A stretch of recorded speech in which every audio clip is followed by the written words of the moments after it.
Bonsoir tout le monde. Bonsoir tout le monde. Merci d'être venu ici. Merci à ceux qui sont à la maison ou au café ou dans leur voiture ou peu importe, qui nous regardent sur Internet, sur le site, sur notre page de Facebook. Merci d'être là. Merci aussi, évidemment, aux candidats de l'élection municipale de Gatineau d'avoir accepté de venir discuter de leurs idées avec nous ce soir. Merci Maude Marquis-Bissonnette, France Bellil, Jean-François Leblanc, Rémi Bergeron, Jacques Lemay. Merci à vous 5.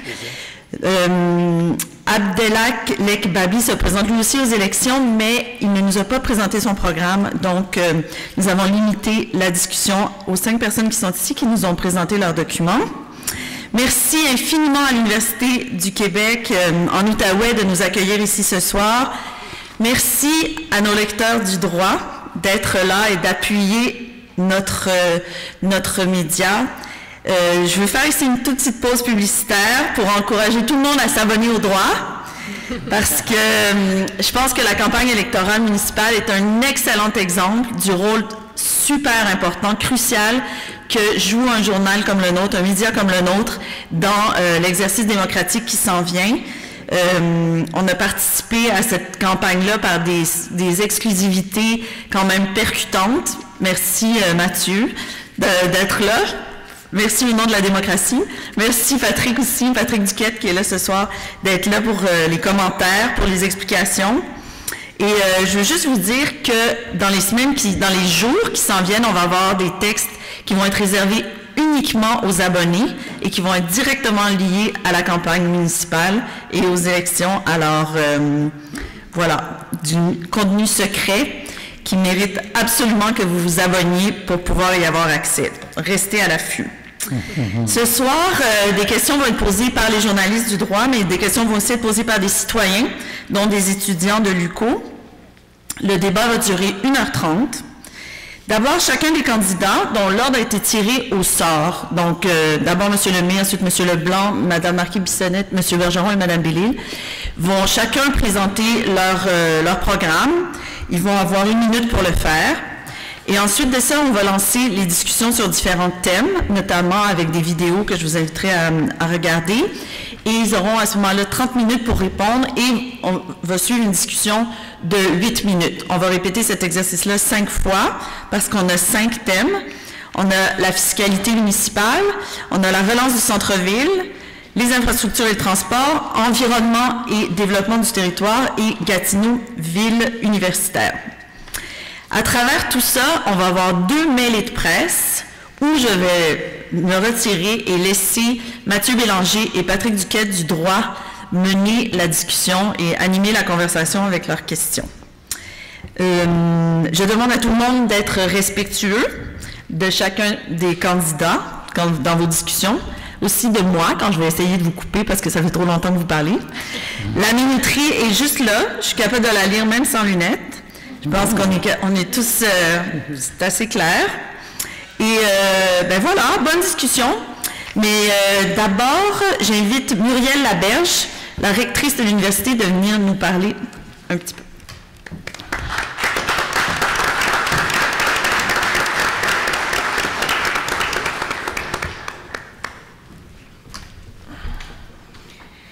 Merci beaucoup, mesdames, messieurs, bonsoir. Bienvenue à l'UQO. C'est pour ce débat des candidates et candidats à la mairie de Gatineau. C'est vraiment un très grand plaisir que l'UQO organise une fois de plus un débat électoral en collaboration avec le quotidien Le Droit, en prévision là, de la prochaine élection municipale. C'est même devenu une tradition à l'UQO. Après tout, l'université est le lieu par excellence pour débattre d'idées et de points de vue divergents et pour encourager la participation citoyenne. Vraiment contente que vous soyez en grand nombre. L'université joue aussi un rôle clé au titre de premier moteur de l'économie du savoir. En effet, la mission première des universités est le développement et l'acquisition des savoirs par l'enseignement, la recherche, la création, ce qui permet d'enrichir la société de nouvelles connaissances et de contribuer à l'innovation par des savoirs scientifiques, culturels, sociaux et économiques. Le maillage université-milieu permet toutefois d'aller au-delà de l'acquisition des savoirs en intégrant toute la dimension du service à la collectivité et du transfert des connaissances. Le débat de ce soir en est un bel exemple. En plus de la participation des journalistes et de citoyennes et citoyens, des étudiants et étudiantes de l'UQO inscrits au cours de citoyenneté, participation et développement du professeur Mario Gauthier, qui sont présents dans la salle pour vivre cette expérience. De plus, 2 autres étudiants inscrits dans des programmes de maîtrise porteront leur regard sur cette campagne électorale en prenant part à la période de questions sur la thématique de l'environnement et du développement du territoire, ainsi que de celle de Gatineau, ville universitaire. J'aimerais en profiter pour souligner l'importance que revêt pour l'UQO le partenariat renouvelé l'été dernier entre notre université et la ville de Gatineau.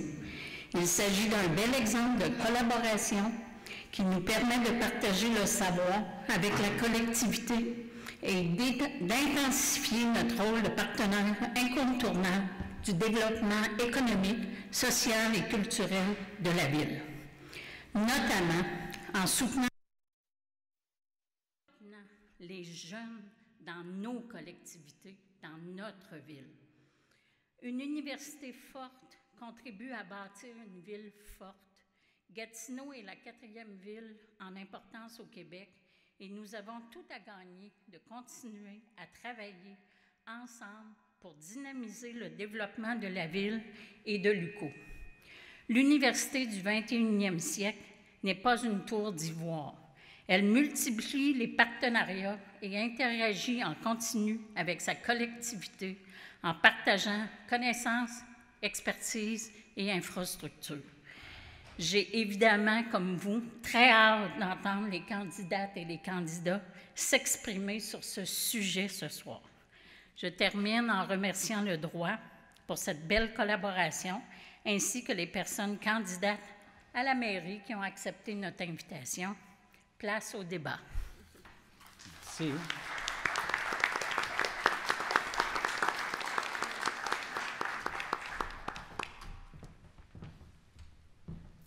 Bon, êtes-vous prêts?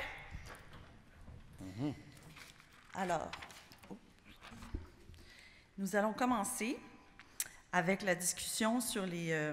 D'abord, je vous invite, je crois, Madame la rectrice, que vous êtes partie avec une de mes feuilles. Ça se peut, hein? Excusez-moi. Donc, on en était où? Donc, voilà. Alors, je vous présente d'abord, je vous invite d'abord à présenter vos programmes, présenter qui vous êtes et où vous voulez aller. Wow, dans en cette une ville. minute. Oui, en 1 minute. La minuterie est là. Mon nom est Jacques Lemay, ex-capitaine au service d'incendie de la ville de Gatineau. Mon programme, c'est un programme près du citoyen. J'ai eu la chance d'écouter pendant plusieurs années les débats par Internet du conseil municipal, écouter les gens sur le terrain.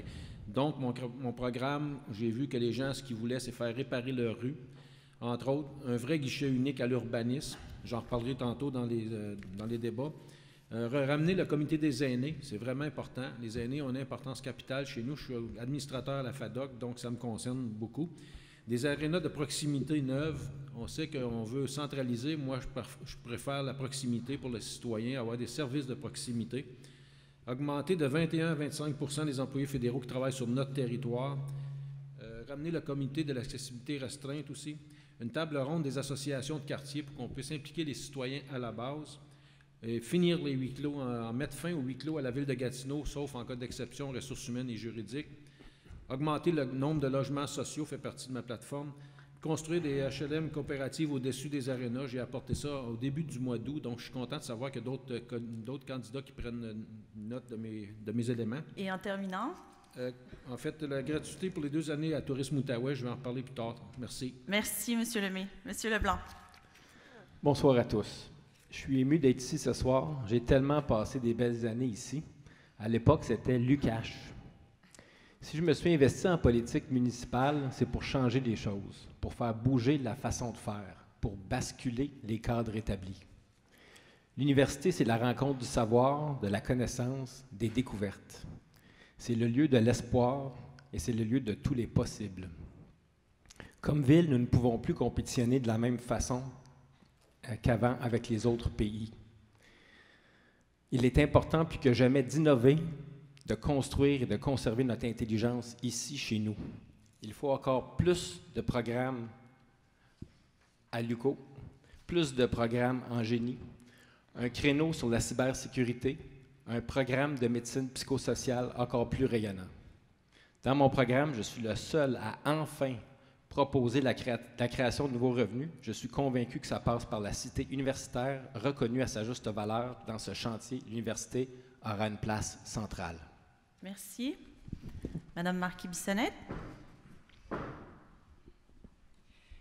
Bonjour, merci au journal Le Droit et à l'UQO de nous accueillir. Salutations à tout le monde, en particulier à Madame Lortie et Madame Laberge. Merci de nous accueillir chez vous. Je suis fière d'être à la tête d'Action Gatineau, qui est un mouvement citoyen qui veut proposer des solutions aux défis de Gatineau. On mène une campagne d'idées, une campagne positive, une campagne qui est constructive. On a un programme complet qui touche toutes les sphères d'activité municipale. On a rassemblé ça dans un cadre financier, on a chiffré nos engagements et je suis aussi fière de dire qu'on est les premiers au Québec à avoir fait un cadre climatique. Donc, on a chiffré nos engagements, mais d'un point de vue de la réduction des émissions de gaz à effet de serre. Ça fait une quinzaine d'années que je travaille dans le monde municipal, que ce soit comme entrepreneur, comme élu au conseil ou comme chercheur. J'ai été à mon compte, je connais la réalité des entrepreneurs. Depuis que je suis au conseil, j'ai piloté d'importants dossiers, notamment en développement économique, en urbanisme, en environnement, en vivre ensemble. Aujourd'hui, mon engagement, c'est de vous faire part de nos promesses sur des thèmes qui nous sont proposés. Je vous invite à consulter notre site Internet et nos médias sociaux pour en connaître davantage. Merci et bon débat. Merci. Monsieur Bergeron. Bienvenue à tous. Rémi Bergeron, diplômé de l'École polytechnique 1983, ingénieur industriel, détenteur d'une maîtrise en administration de l'Université de Sherbrooke. Moi, ce que je propose aux Gatinois, c'est le Mouvement québécois de la qualité, c'est les prix Performance Québec. Je désire évaluer et la STO et la Ville dès 2022 pour évaluer l'ensemble des services de la Ville avec le PPQ, faire en sorte qu'on va être en mesure de déterminer c'est quoi nos points forts et nos points à améliorer pour réaliser nos projets. Et les projets principaux que je veux présenter pour moi, j'aimerais remettre en cause les tours de la paix sur les sites de l'Aréna Gartin. Je crois que c'est un projet qui pourrait se faire en PPP. Et bien entendu, moi, le tramway, je le remplace par des voies réservées, des autobus électriques, des minibus électriques, et vraiment tout électrique. Et enfin, pour moi, dans l'Est, j'aimerais ça qu'on ait une belle locomotive électrique avec des voitures panoramiques pour desservir le casino du Lac-Lémy jusqu'au château Montebello et avoir un attrait touristique majeur pour la ville. Merci. Merci, Monsieur Bergeron. Madame Bellé. Bonsoir tout le monde, merci d'être ici. C'est le fun de voir une belle salle comble. France Bellil, je suis candidate indépendante à la mairie. Je suis née ici, dans Saint-Jean-Bosco. Et très fière d'ailleurs d'être là. J'ai aussi vu ou été aux premières loges de la fusion municipale qui date d'il y a 20 ans. J'ai donc vu cette ville aussi évoluer au fil des années. Je suis une journaliste de formation qui a passé 18 ans à Radio-Canada et 6 ans à la tête de Tourisme Outaouais, particulièrement à faire du développement économique, mais à faire rayonner aussi cette merveilleuse région. Et si je viens en politique, c'est parce que je crois foncièrement au service public. Pour moi, c'est important de se mettre au service de sa communauté, de la propulser, de la faire évoluer, et c'est bien ce que je compte faire à la mairie de Gatineau. Pour moi, il y a 2 éléments qui sont clés, le leadership et la compétence, parce qu'on peut avoir l'expérience, mais ne pas avoir la compétence, et je suis persuadée d'avoir la compétence, d'avoir un regard neuf et extérieur à proposer. Et je veux, dans 4 ans, qu'on soit fiers de cette ville, qu'on voit qu'elle a progressé, qu'elle s'est reconnectée sur les citoyens, qu'on est fiers d'elle et qu'on la voit comme un partenaire de notre milieu. Merci. Bon, merci à vous 5. Maintenant, nous allons commencer le débat. Alors, premier thème, nous allons parler de fiscalité municipale. Nous allons avoir une question posée par François Larocque. Je vous invite à écouter la vidéo. Bonsoir. Tout d'abord, j'aimerais souhaiter bonne chance à toutes les candidates et candidats à la mairie de la ville de Gatineau. Voici donc ma question. Dans le budget 2021, il y a environ 300 millions sur le budget total de 672 millions de la ville qui sont consacrés aux travaux publics, aux services policiers, incendies ainsi qu'à l'administration générale. C'est une proportion qui n'a jamais cessé d'augmenter au cours des dernières années. Si vous êtes élu le 7 novembre prochain, allez-vous porter une attention particulière à ces postes budgétaires importants pour essayer de réaliser des économies au lieu de toujours imposer aux citoyens de la ville de Gatineau des hausses de taxes d'année en année? Donc, si oui, quand et comment allez-vous procéder? Merci.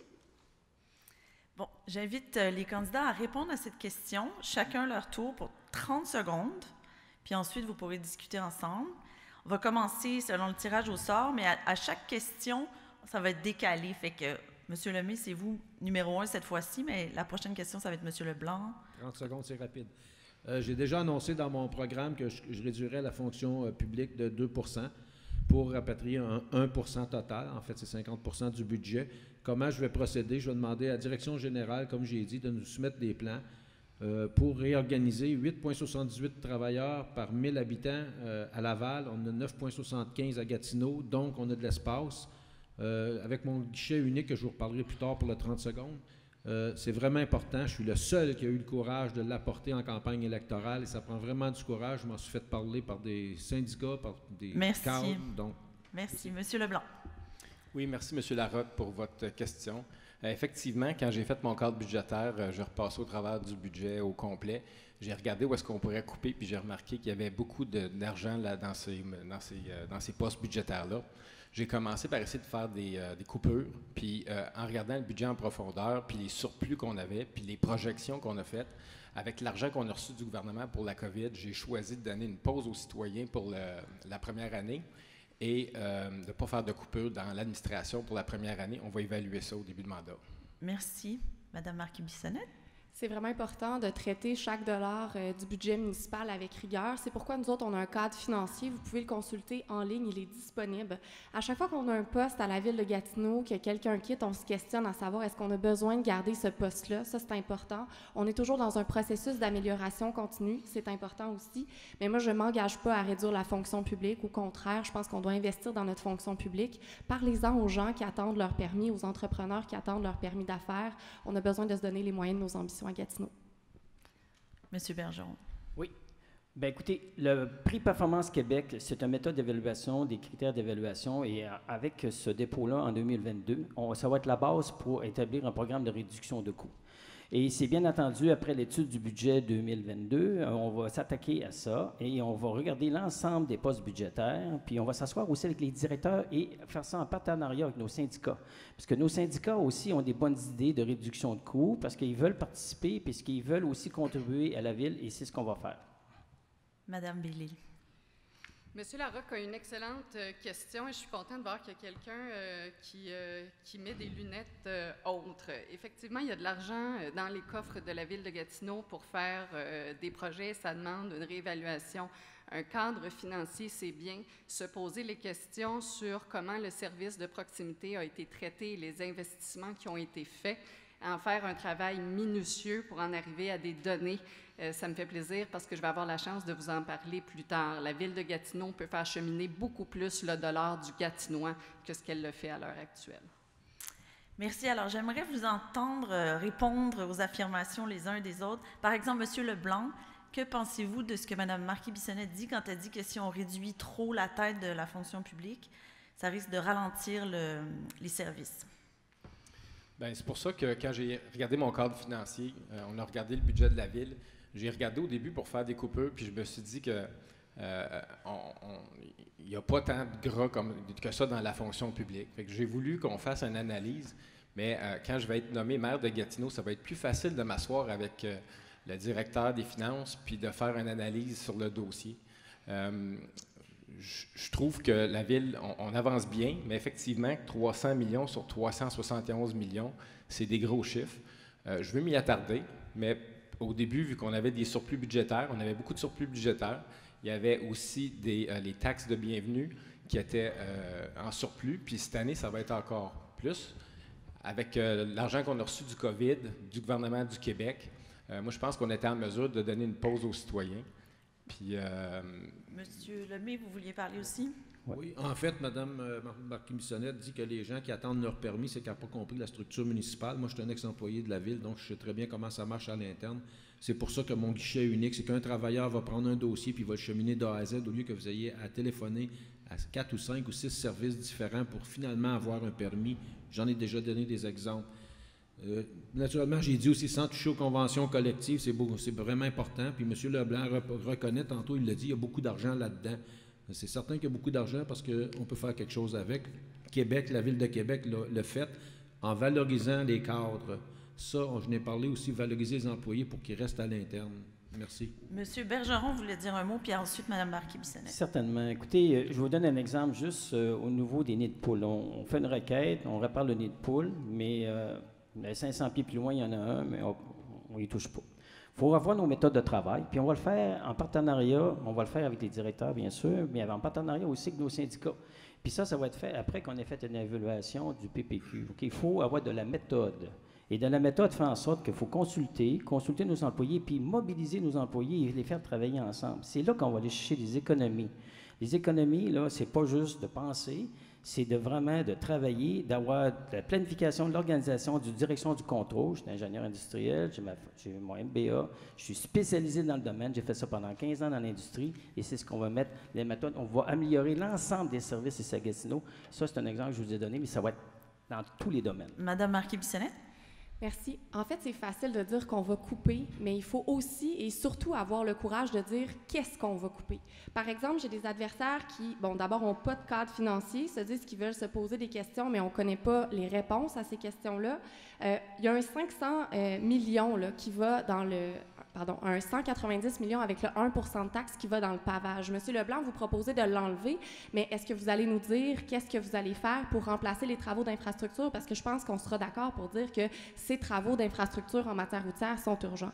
Madame Bellil, elle, au début, proposait de mettre 500 millions de dollars sur la dette. Moi, je pense que c'était extrêmement risqué. Oui, les taux d'intérêt sont favorables à l'heure actuelle, mais on sort d'une pandémie. C'est difficile de prévoir qu'est-ce que l'économie nous réserve. Après ça, elle a changé d'idée. Elle nous a parlé des taxes de bienvenue. Les taxes de bienvenue, le gain qu'on va faire en 2021, c'est probablement autour de 10 millions de dollars. Alors, on n'est pas du tout dans les mêmes eaux. Moi, j'aimerais vraiment que les gens nous disent qu'est-ce qu'ils vont couper s'ils disent qu'ils coupent. Puis dites-le aux citoyens. Est-ce que c'est les camps de jour que vous coupez? Est-ce que c'est les services aux citoyens? Est-ce que c'est dans le 3-1? Est-ce que vous faites moins de pavage? C'est ça qu'on veut savoir. Madame Bellil, vous vouliez parler aussi? Oui, j'aimerais beaucoup répondre à Mme Marquis-Bissonnette, d'abord, qui déforme complètement mes propos. L'idée n'a pas été d'endetter, mais il y a des questions qu'on doit se poser. Par exemple, les 8 dernières années, à Gatineau, on a payé 500 millions, un demi-milliard de dollars pour des infrastructures comptant. Moi, je ne connais pas beaucoup de gens qui se payent des maisons comptant à Gatineau. Alors, il y a des éléments stratégiques qui n'ont pas été considérés. J'aimerais aussi relever, pour les gens qui sont dans la salle et qui nous écoutent, que depuis l'arrivée au pouvoir d'Action Gatineau en 2013, on est passé en environnement de 2,94 $ par habitant à 2,95 $. Donc, en 7 ans, on a pas mal opté pour le statu quo. En culture, on était à 66 $ par habitant en 2013, 60 $ en 2020. Puis si on veut continuer en parlant de chiffres et en nous disant qu'un cadre financier, c'est ça, avoir de la vision, alors on peut aussi dire que depuis l'arrivée d'Action Gatineau, il y a 10 millions de dollars en moyenne par année qui sont restés sur la table, qu'on n'est pas allé chercher en subvention, et ça aussi, c'est un exercice qu'on a fait. Je vais aussi ajouter au fait que Gatineau est la 3e ville qui taxe le plus ses citoyens. Avant nous, il y a Terrebonne et Laval. Alors, il y a un cadre financier, mais il y a aussi des éléments d'efficacité, d'efficience et de créativité à aller chercher à Gatineau. Et Action Gatineau, jusqu'ici, nous a proposé un cadre, un moule, duquel ils ont de la difficulté à sortir. C'est pour ça que ça prend un changement. Monsieur Leblanc voulait... Moi, je suis tanné de voir le vieil adage qui dit qu'on a 2 choix dans la vie, c'est d'augmenter les taxes ou baisser les services aux citoyens. Est-ce qu'on a fait dans les 10 dernières années l'exercice de travailler pour aller chercher des revenus ailleurs que dans la poche des citoyens? Qu'est-ce que vous avez fait? On sait qu'il y a d'autres villes qui sont allées chercher des revenus ailleurs. Puis moi, ce que je propose, c'est de créer un comité de diversification des revenus qui va aller chercher des méthodes innovantes, des méthodes qui ont été déjà appliquées dans d'autres villes pour essayer de travailler différemment puis aller chercher des revenus récurrents autrement. Fait que moi, je pense qu'on est capable de le faire à Gatineau, on est assez bon. Puis ce que je veux faire, c'est que je veux créer le premier forum de diversification des revenus au Québec qui va être ici à Gatineau. Puis ça va être quelque chose que les gens vont se rappeler pendant plusieurs années parce que ça va être les chercheurs, les gens, les innovants qui vont venir ici, qui vont se casser la tête pour trouver des idées, pour aller chercher des revenus ailleurs. Oui, on va continuer d'aller chercher de l'argent à Québec puis à Ottawa. Mais en attendant, on va faire comme s'il n'existait pas. Puis on va innover, on va trouver des façons d'aller chercher des revenus. Puis c'est possible. Moi, j'y crois. Puis je sais qu'il y a beaucoup de gens qui y croient parce que je l'ai validé avec des gens. Puis j'ai même emmené des idées au conseil municipal qui ont été mis en place, qui rapportent déjà des revenus à la ville. On parle de fibre optique, on parle de points d'échange Internet. Il y a plein de solutions. J'en ai une liste. J'ai déjà créé un comité.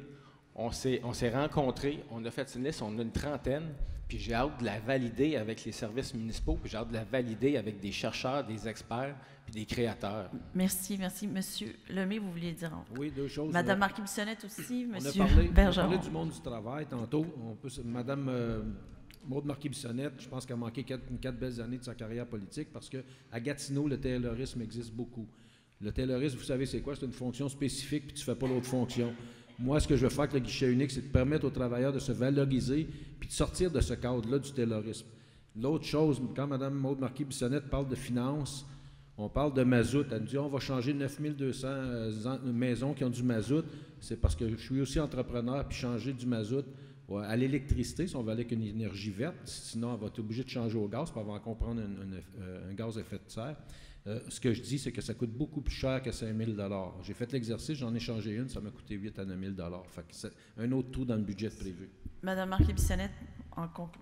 Merci. D'abord, il faut dire que Gatineau est la ville la plus taxée. On est à peu près en milieu de peloton par rapport au Québec. Pour ce qui est des infrastructures payées comptant, écoutez, moi, je trouve que c'est pas gênant de pas refiler la facture aux générations futures. Puis il y a une différence entre payer des routes sur 20 ans, mettre ça sur la dette pendant 20 ans, puis les recommencer au bout de 20 ans, versus payer des multiglaces, par exemple, qui vont nous durer 40, 60 ans. Là, moi, j'ai pas de problème à le mettre sur la dette. Puis effectivement, c'est les pratiques qu'on a actuellement. Un cadre financier, c'est de la rigueur, c'est du sérieux. Je pense qu'il faut surtout avoir le courage de dire aux gens que la magie, ça n'existe pas. Si on coupe dans les dépenses, si on coupe dans les revenus, il va falloir couper dans les dépenses. Puis moi, j'ai le courage de dire que non, on veut continuer d'investir dans notre ville. Madame la modératrice. Gardez vos idées parce qu'il faut changer de sujet. Madame la modératrice. Je suis le... 30 secondes, Madame la modératrice. 12, oui. Oui, ça fait longtemps que j'avais levé ma main, c'est pour ça. Écoutez, c'est assez simple, là. Je veux dire, le conseil, là, le maire, il préside le conseil, on est 19 membres. Il faut revoir notre plan triennal d'immobilisation. On a un budget de 671,5 millions. On a des investissements prévus de 452 millions. On a la taxe dédiée de 1 %. Le TEC, le programme va être revu par le fédéral. Donc, on va voir vraiment les sous qu'on a. On va tout analyser ça, puis on va faire ça ensemble. Là, ça chicane, là, puis il faut analyser, prendre le temps d'analyser, de faire un bon travail, puis ça prend un maire compétent pour le faire. OK. Voilà. Merci. Parfait. Merci. Maintenant, nous allons parler de la relance du centre-ville de Gatineau et nous allons entendre la question de Mohamed Diallo. Bonjour les candidats et les candidates. Vous avez tous un plan de revitalisation du centre-ville de Gatineau et vous avez tous un plan environnemental. Vous êtes tous confiants de votre plan. Moi, ça fait 5 ans que je suis à Gatineau et depuis longtemps, tous les gens du centre-ville doivent se déplacer pour aller dans les épiceries de grande surface, sur le boulevard Maloney ou ailleurs dans Gatineau. Et il y a une grosse production de GES. Et ma question pour vous est la suivante. Est-ce que vous avez un plan à court terme pour implanter une épicerie de grande surface dans le centre-ville? Est-ce que c'est durant votre mandat des 4 ans ou la première année? Merci beaucoup. Super. Alors, on fait notre petit système décalé. Alors maintenant, c'est M. Leblanc qui présente sa réponse. 30 secondes. Oui. Timer. Avant la pandémie, on était sur la bonne voie pour avoir une épicerie au centre-ville. Il y avait une densification qui était intéressante, puis il y avait un projet pour ramener des épiceries. Avec le View 2, le Oui 2, Zibi qui s'en vient, on va avoir une densité. Malheureusement, la pandémie est venue brasser les cartes un petit peu. Puis là, les travailleurs sont partis et les touristes sont partis. Donc, ce qu'il faut faire, il faut ramener les travailleurs, il faut ramener les touristes Et après ça, quand les tours d'habitation vont être terminés, bien là, il va y avoir un potentiel intéressant pour établir une épicerie ici. Madame? Merci, M. Diallo, pour votre question. Il y a un projet d'épicerie en ce moment au centre-ville, c'est sur le terrain de Guertin. Il y a aussi un projet pour du logement abordable au-dessus de cette épicerie-là. Nous, on veut soutenir ce projet-là parce que oui, ça prend une épicerie au centre-ville. La relance économique au centre-ville, ça fait partie de nos priorités. Nous, on a un plan. On veut mettre 25 millions de dollars pour assurer la relance de l'économie. On veut travailler avec les partenaires pour définir encore plus ce plan-là. Et ça doit être une priorité. Gatineau doit être fier de son centre-ville. M. Bergeron? Pour moi, en 2017, j'avais proposé à M. Gilles Desjardins de mettre ces 2 tours de la paix sur le terrain de l'Aréna Guertin. Bon, ça n'a pas fonctionné, hein. Mais je reviens avec ce projet-là. Puis ce projet-là c'est le plus beau terrain de Gatineau centre-ville, l'Aréna Guertin. Moi, je vois les 2 tours-là. Puis il y aurait bien entendu des logements abordables, la grande bibliothèque, le nouvel hôpital. Il y aurait des aménagements, dont un supermarché, bien entendu, un point d'observation pour les touristes, un centre de petite enfance, le projet de cybersécurité que je mettrais là, des bureaux des députés provinciaux et fédéraux, bien entendu, et la plus belle vue de tout l'Outaouais en haut. Il faut relancer ce projet. Merci, Mme Bellil. Oui, super bonne question. J'adore le centre-ville et je pense que le centre-ville a besoin d'une vision. Ce dont il a manqué au cours des dernières années, c'est de la gestion de projet 101. On doit être capable de se projeter 10 ans et à chaque année être capable de cocher des cases et de se dire qu'on progresse. Par rapport à l'épicerie, il y a effectivement des projets d'épicerie et j'entends qu'il y en a un qui pourrait se concrétiser, se confirmer incessamment. La pandémie est effectivement venue chambouler tout ça, mais j'ai bon espoir qu'on verra ça bientôt. J'habite aussi le quartier ici, près de l'université, et c'est vrai que ça manque. Ce serait super d'avoir quelque chose à proximité. Est-ce que vous estimez que la Ville a aussi un rôle à jouer pour s'assurer que cette épicerie-là soit bio, qu'elle fasse de la récupération alimentaire, qu'il y ait peut-être de l'agriculture urbaine sur le toit? Qu'est-ce que... Je peux prendre mon 30 secondes? Oui, allez-y. Parfait. Oh, je suis désolée, mon Dieu, excusez-moi. C'est excellent. Vous avez oublié, M. Lemay. Écoutez, je vais laisser le temps partir. Écoutez, moi, c'est important, le centre-ville. J'en ai parlé lorsque j'ai répondu aux questions de Vision Centre-ville. Avoir beaucoup plus d'événements culturels dans le centre-ville. Un supermarché, oui. L'Aréna Guertin, n'a pas seulement que la détruire, mais aussi d'en rebâtir une autre avec des logements sociaux au-dessus. S'occuper de nos itinérants, faire une demande aux villes environnantes pour une quote-part, je l'ai mis dans mon programme. C'est important de savoir que les gens viennent vers le centre-ville de Gatineau, mais aussi les villes environnantes devraient contribuer pour nous donner un coup de main, surtout aux organismes qui en demandent beaucoup. Puis je les comprends d'en demander beaucoup parce qu'il y a beaucoup de besoins. La valorisation des espaces de stationnement, entre autres, on a beaucoup de stationnements vides à Gatineau qui servent à peu près à rien. On attend. Les bâtiments abandonnés, il n'y a absolument rien qui se fait. On les laisse se détruire à hauteur de 60 %, puis après ça, on peut avoir un permis pour les démolir. Donc, moi, c'est des choses que je veux m'engager à faire, de dynamiser le centre-ville, mais pas juste attendre après les grands promoteurs. On voit que le PPU aussi, ça manque de rigueur. Merci. Donc, avec toutes mes excuses encore, je relance la question. Est-ce que vous estimez que la Ville a un rôle à jouer pour non seulement développer le centre-ville, mais de façon durable, avec une vision justement d'avenir? Madame Bellil.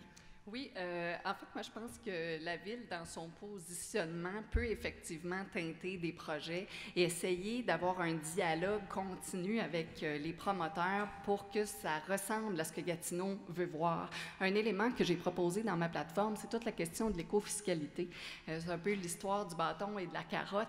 Donc, être capable de donner une carotte pour des gens qui arrivent avec des idées proactives, vertes, de développement durable, des bâtiments verts, résilients, alors d'être capable de favoriser ça, et de l'autre côté, un bâton, peut-être éventuellement, pour des gens qui ne seraient pas prêts à mettre en place des mesures qui ressemblent à ce que la Ville de Gatineau doit se donner comme cible dans l'avenir. Monsieur Leblanc, vous voulez parler du supermarché? Oui, bien, on a 5 millions qui étaient prévus cette année pour investir dans le centre-ville, qui a été donné par Québec. Je pense qu'une priorité, c'est de ramener des travailleurs au centre-ville. C'est sûr que la pandémie a changé les choses avec le télétravail. On ne sait pas quel pourcentage des gens qui vont revenir.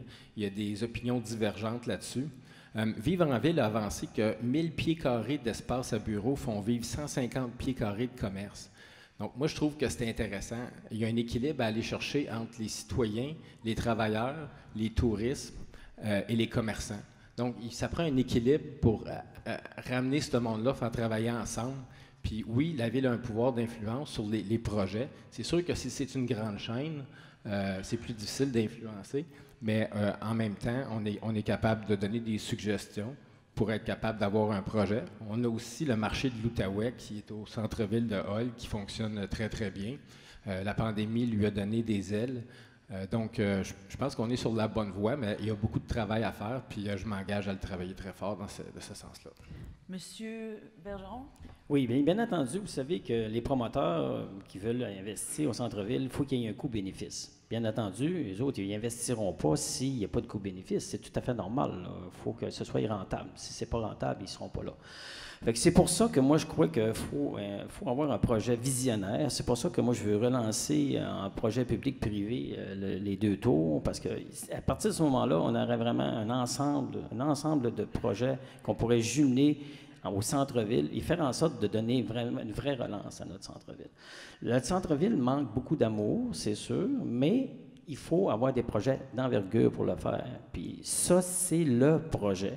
Puis on rencontre tous les promoteurs, le gouvernement provincial, fédéral, puis on s'assoit, les logements sociaux, on comble énormément de besoins en réalisant un projet de ce type.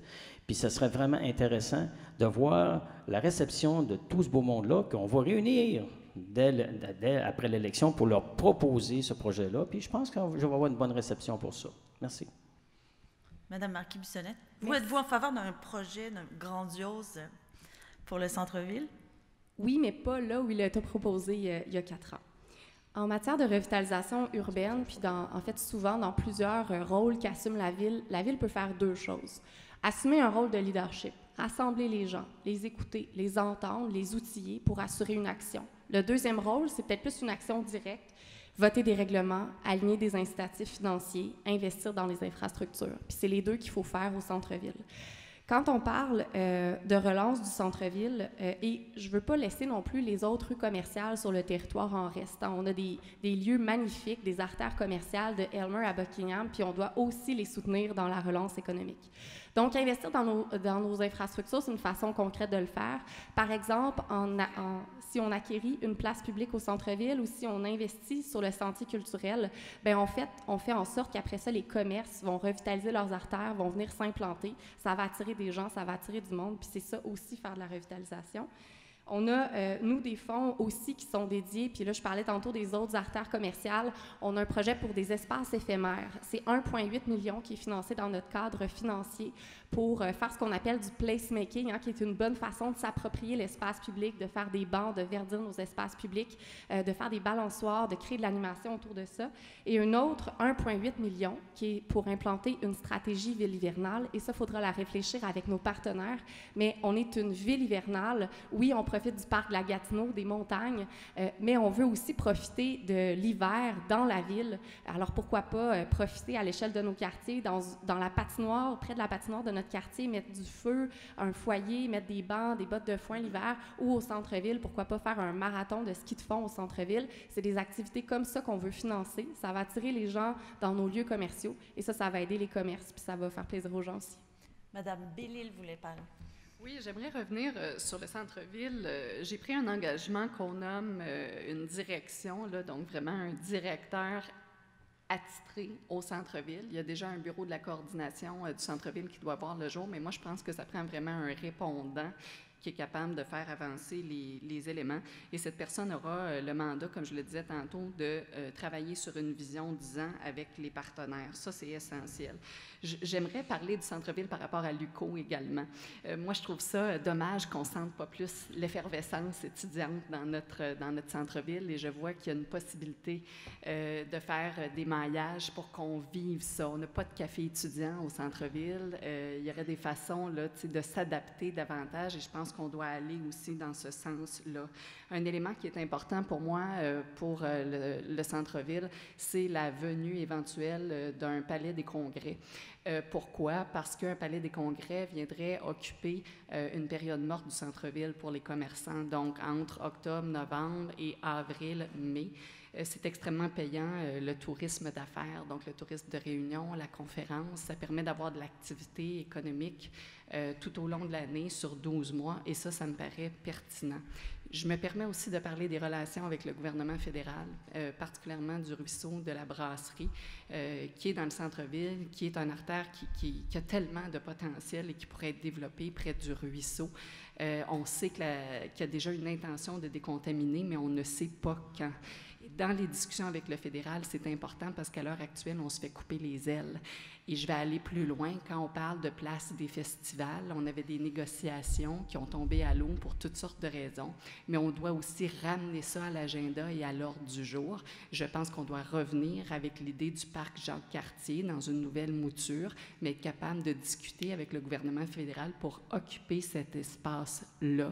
Parce que là, on va à Zibi, c'est super, mais Zibi a des plans domiciliaires et d'ici 6 ans, on ne pourra plus être là. Il nous reste 1 minute et tout le monde veut reparler. Alors, M. Lemay. Premièrement, il faut s'apercevoir qu'on a des cours d'eau et les grandes villes qui ont des centres-villes, les cours d'eau sont vraiment attirants. En 2013, lorsque je me suis présenté à la mairie, on a eu un débat à BDT et puis le sujet revient encore. Le ruisseau de la Brasserie, on n'a pas fait grand-chose à part un spectacle l'été. Les berges, on attend toujours la CCN, on a l'emprise de la CCN qui est contre nous un peu. Moi, ce que je dis, c'est d'arrêtons de piger dans le plat de bonbons qui est le PPU, parce qu'on décide OK, on change quelque chose, c'est pas grave, on va amender le PPU. Il faut vraiment rester. L'exemple, c'est que des promoteurs actuellement achètent des édifices pour éventuellement faire des appartements en hauteur. Le carré du patrimoine, le fameux carré dans le centre-ville, c'est intouchable selon moi. Il y a encore des gens qui ont des visées pour ça. Et naturellement, le pont Alexandra, qui est un joyau, un des premiers ponts au Canada, qu'on veut détruire pour reconstruire. On peut-tu garder nos choses qui pourraient attirer? Quand je vous parle de pont, j'ai juste à parler du pont de Brooklyn ou San Francisco pour vous dire que les grands ponts dans le monde attirent. Gardons-nous une identité propre à Gatineau. Vous avez pris toute la minute, juste pour vous. Il faut qu'on change de sujet. Il faut partager. Je peux te laisser un mot, 30 secondes, ça sera pas même long. 12. 12. Je gagne toujours 12. Moi aussi, d'abord, j'attendais, j'avais levé la main. Ça va être moins long, Jacques, s'il vous plaît. Moi, il y a 2 palais des congrès. Vous savez, il y a le palais des congrès de Gatineau, il y a le palais de congrès d'Ottawa. N'oubliez pas, on est juste, c'est face à face, là. Moi, je pense qu'il faut que ces 2 palais de congrès-là se parlent, qu'on ait des événements qui peuvent être combinés, qui peuvent être négociés ensemble. Puis moi, ce que j'ai toujours voulu, c'est un REM qui fait la boucle des 2 centres-villes. Okay? Un REM, quelque chose de rapide. C'est ça le projet que je vois, moi, ici, à Gatineau. C'est ça qui va amener le tourisme, qui va faire que ça va bouger. Pas un tramway qui va partir de l'ouest, un REM qui fait la boucle. Je l'ai proposé en 2017. J'étais là quand les fonctionnaires fédéraux ont parlé de l'agrandissement, de la rénovation. Le 12 secondes est écoulé. Et ça, puis les 12 ça secondes c'est le projet. Ça, c'est le projet. Non, mais là, vous allez avoir la chance de parler parce que, sans que je sois là pour faire la police, parce que c'est le temps de la mêlée de presse avec Patrick et Mathieu. Êtes-vous prêts? Je vous laisse avec eux. Oui. Alors, on va y aller par ordre alphabétique, puis en ordre alphabétique inverse pour la 2e session. Donc, je commence avec France Bellil. Vous dites que Gatineau est miné par des conflits internes, que la machine roule carré, qu'avant de pousser la machine, il faut la réparer, qu'il faut ramener l'harmonie dans la fonction publique. Alors, pour faire ça, est-ce que selon vous, ça demande la fermeté ou du doigté? Ah, du doigté, absolument du doigté. Et je pense que ça part toujours à la base des relations, de la qualité des relations entre les membres du conseil et la direction générale. Et cette relation-là, elle doit être collégiale. En fait, moi, c'est ce que je souhaite. Et dans la recherche de la future direction générale, c'est ce que je veux voir. Et je pense que c'est dans la collégialité qu'on en arrive à avoir des objectifs, des discussions franches sur où on s'en va, comment on peut y arriver ensemble. À l'heure actuelle, dans l'équipe de direction de la Ville de Gatineau, il y a énormément de postes vacants. Est-ce que vous estimez que vous avez les qualités Absolument. pour y aller avec tout le doigté nécessaire? Oui, absolument. Je suis gestionnaire depuis une 20aine d'années. J'ai piloté, c'est vrai, beaucoup de réorganisations dans ma carrière, que ce soit à Radio-Canada ou à Tourisme Outaouais. Mais je pense qu'on est capable de cheminer. Je pense qu'on est capable, quand on a des objectifs clairs, de les atteindre. Ça prend... Il faut que toutes les parties mettent de l'eau dans leur vin, ça c'est bien sûr, mais on doit tendre vers ça. Peut-être un petit mot sur les qualités. Peut-être un petit mot sur les qualités que vous allez rechercher chez votre DG. collégialité, ouverture d'esprit, recherche des résultats. Ah, j'ai 3, j'en avais 5, donc recherche. Non, mais 5 secondes, c'est parce qu'il faut qu'on passe. Collégialité, ouverture d'esprit, recherche des résultats, transparence. Parfait, merci. On passe à M. Bergeron. Certainement, j'écoute. Vous avez dit, je vous ai entendu au débat communautaire, vous avez dit que si vous étiez maire, vous alliez cesser de démanteler les campements d'itinérants. Oui. Bon.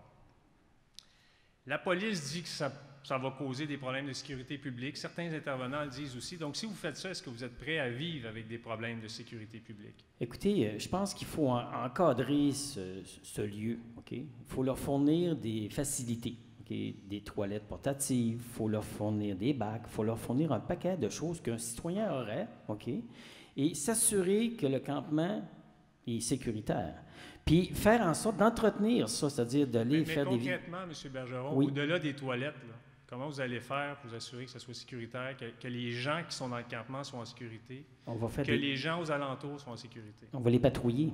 On va s'assurer de toujours être présent, de les encadrer avec les gens qui s'occupent des itinérants, nous, la ville aussi. On ne va pas abandonner ça, ils sont là, on ne s'occupe pas d'eux. Non, on va les encadrer.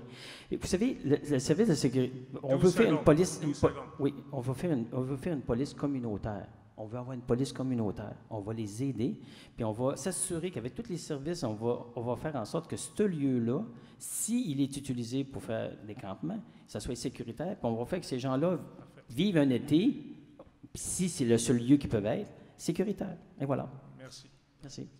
Monsieur Leblanc, vous avez parlé beaucoup de diversification des revenus depuis le début de la campagne. Vous citez surtout 2 exemples pour financer votre gel de taxes en 2022, l'utilisation d'infrastructures de fibre optique municipale et la commandite d'infrastructures. À combien estimez-vous les revenus annuels provenant de ces 2 mesures-là?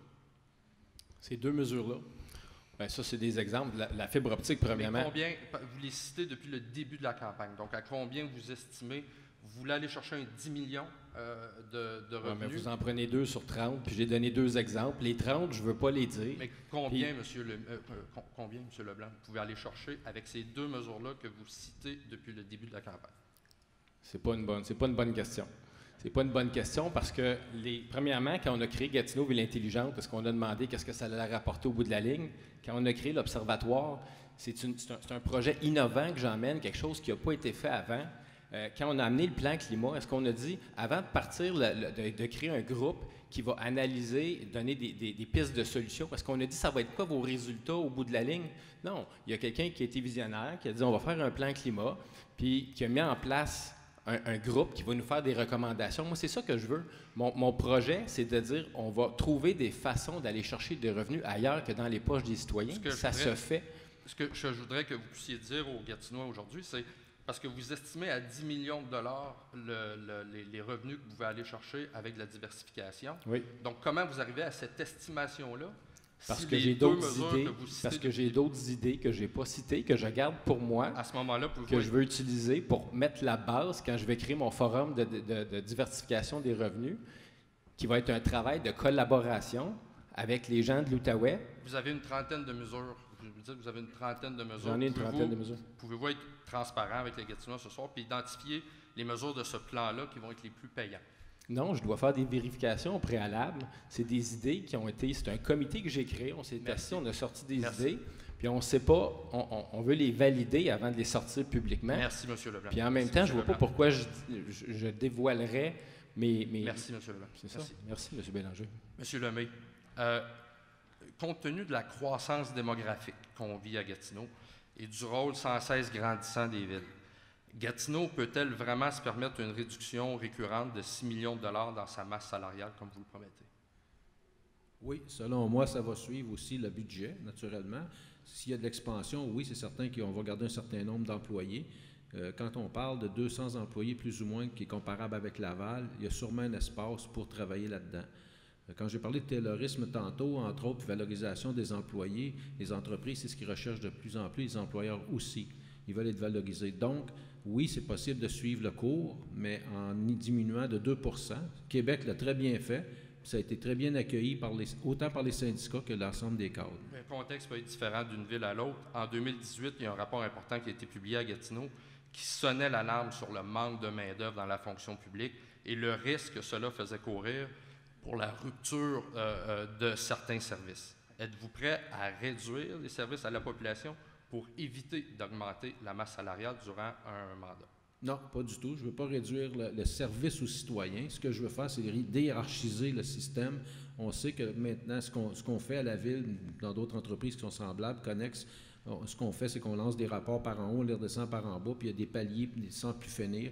En limitant les paliers, autrement dit, exemple, où il y a une direction générale, une direction de service, puis qu'il y a 2, 3 adjoints, on pourrait tomber à 2 adjoints, puis ça pourrait très bien fonctionner. La base essentielle, les travailleurs de base doivent être valorisés, puis c'est ce que je veux faire. Merci, M. Lemay. Merci. Madame Marquis-Bissonnette. Bonsoir.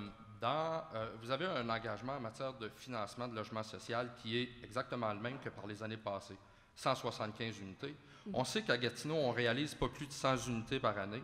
Donc, à ce rythme-là, comment comptez-vous pouvoir sortir Gatineau de la crise du logement dans laquelle on est plongé depuis plusieurs années? Merci de votre question. Puis en fait, ce n'est pas notre seul engagement en matière de logement. 175 unités par année, ce sont des unités que finance la Ville de Gatineau à la hauteur de 15 % en vertu du programme Accès-Logis, qui est le programme en vertu duquel on construit des unités de logement abordables et sociales au Québec.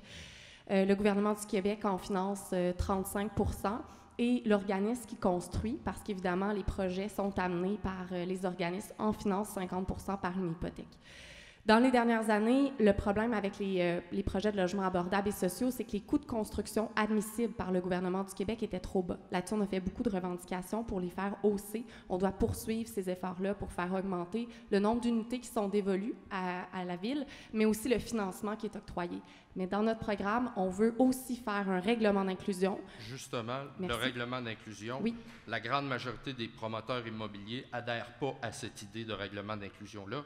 Craignez-vous pas qu'un tel règlement provoque un affrontement de longue haleine avec les entrepreneurs, un peu comme ce qu'on a vécu dans le cas des frais de croissance? Non, je n'ai pas cette crainte-là parce qu'on a mis en place une table des partenaires qui regroupe des gens du secteur privé, des gens du secteur du logement abordable aussi. On veut travailler avec eux à l'élaboration d'un règlement pour qu'il soit viable pour eux. Ils ont une expertise, on veut l'entendre, on veut travailler avec eux pour que ça marche. Ça a été fait comme ça à Montréal. Ils ont réussi. Depuis le 1er avril, Montréal a un règlement qui s'appelle « Pour une métropole mixte ».